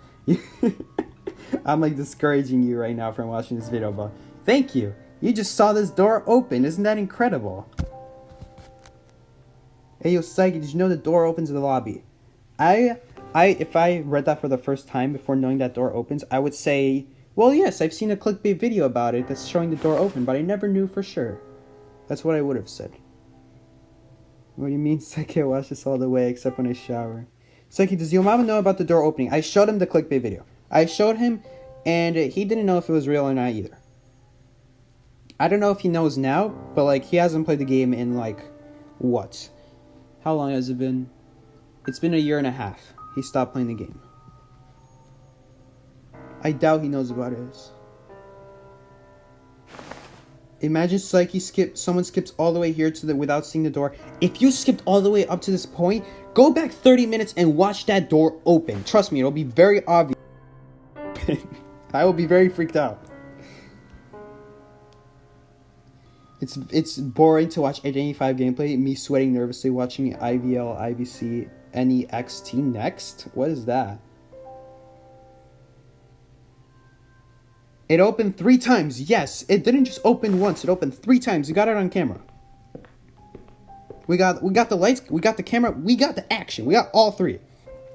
We got the lights, my lantern, we got the camera, the stream, we got the action. The action is No, the action is not the door.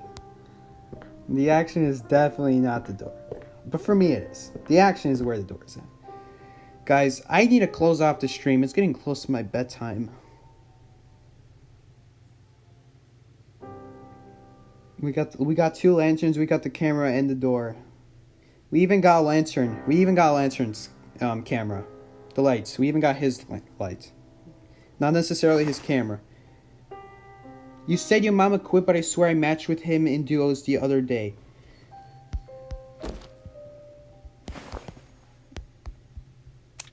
Oh, he was online 1 day ago. Maybe he plays duo hunters. Occasionally he plays them with me, but like rarely. You know what? Let's take a look at his record. I'm saying he quit the game. This was actually a week ago. What are you talking about? Guys, when I say he quit the game, I'm saying that he barely plays. I'm not saying that he completely stopped. But in my opinion, once you stop playing rank match, and once you stop playing quick match or duo hunters in general, that's when it's like, you quit the game, you stop playing it. Obviously, I'm not saying he doesn't pop in once in a while. This was me! I played with him! This was me! What are you guys talking about? Yeah, this is when we agreed to play together. If you look at his record, the only times you'll see him playing with someone is me. He only has 4 hunters, by the way. He only has Geisha, Ripper, and Clown. And Hellember. Those are his only hunters. That's why when you look at his record, there is nothing but Clown, Ripper, Geisha, and Hellember.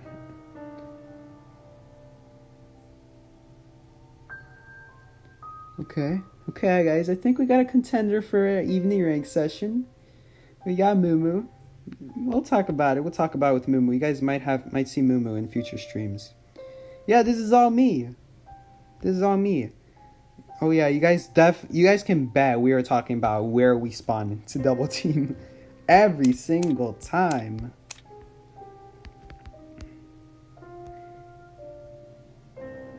Ooh, what is this? Oh, this was like when he's heard me matching randomly with some random duo in 2v8. He's like, why can't we play? This must have been when he was like practicing. Actually, I have no idea when this is. He must have been playing when I didn't know. I did not know he was playing. Or maybe I do, but I just don't remember. Oh my gosh, how far back do these customs go? How long was he playing? 14, 2 o'clock, 3 o'clock.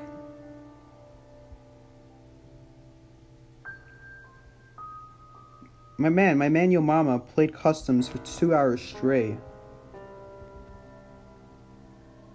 He said mama instead of mama. Ah, you got me there. Mama plays rank together, I'm dying. If you and Mama play rank together. Yeah. We played yesterday. But just my ping was driving me crazy, so I just called it off. What day was that? What day is today? Sephiroth is inviting me to play. I'm sorry, Sephiroth. I really need to go. I'm so sick. I'm staring at the screen. I'm staring at the door. What day is today? Today's the 17th. Wow, I have a lot of matches done for today. This was yesterday. I was playing with Mama. This is Mama. See?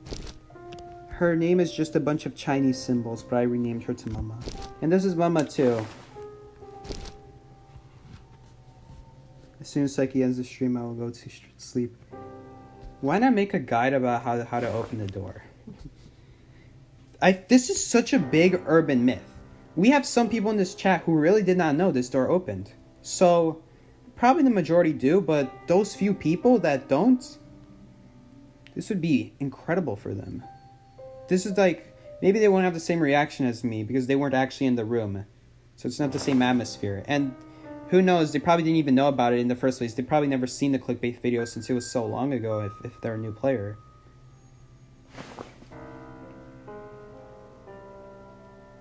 Psyche, that is the best idea I ever heard. Having a guide to open the door. Make that my video I published to Identity 5, the content creator. It's Mama? No, it's Mama. Agreed, it's Mama. 2K special should be how to open the door. Now that is something I can get down with. Confirming that the door actually opened. Since when do you play blackjack? Since stream wanted to see competitive blackjack.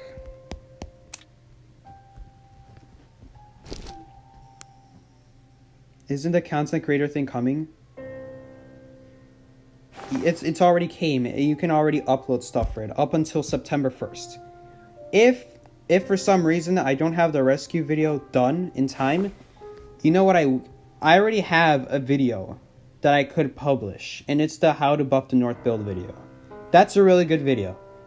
I really spent a lot of time editing that, finding all the clips together, putting the audio together, the script. I spent a lot of time on that video, and it's only 7 minutes long, so it's not even that long to watch.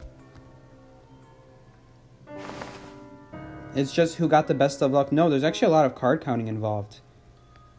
I know I didn't do a good example today, but a few streams ago, I was playing blackjack, and there is a lot of skill involved, like knowing when you should draw another card in round 1. Because in round 1, you can draw 1 or 2 cards, and if you choose 2, you're risking it, but you can get a really big reward knowing if you use it properly. And then knowing how to properly use your points, what cards to spend on. And then if you do get screwed over by cards, today I just kept getting 21, and I hate getting 21. But if you get past 21, how to deal with it. If the rescue video isn't done in time, you gotta pull out how to open the door. Nah. This is like my one shot to talk, to have my message sent to the Identity 5 devs. A part of me is saying, I really want to upload the rescue guide, but that is something like, that's more for the community. Just to help them out with what we have right now. But if we're talking about the future of the game is what I'm worried about.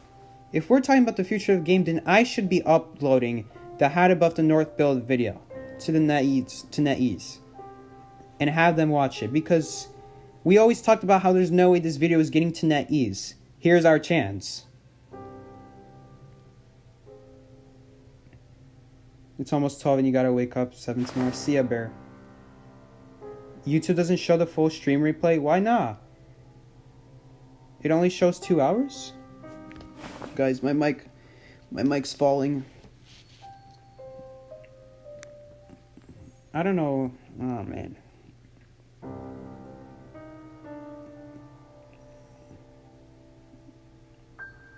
I don't get why YouTube wouldn't show the full stream replay, but whatever.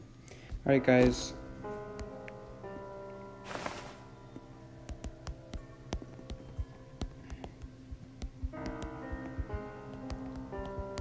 I should really end this, but the door was really fun.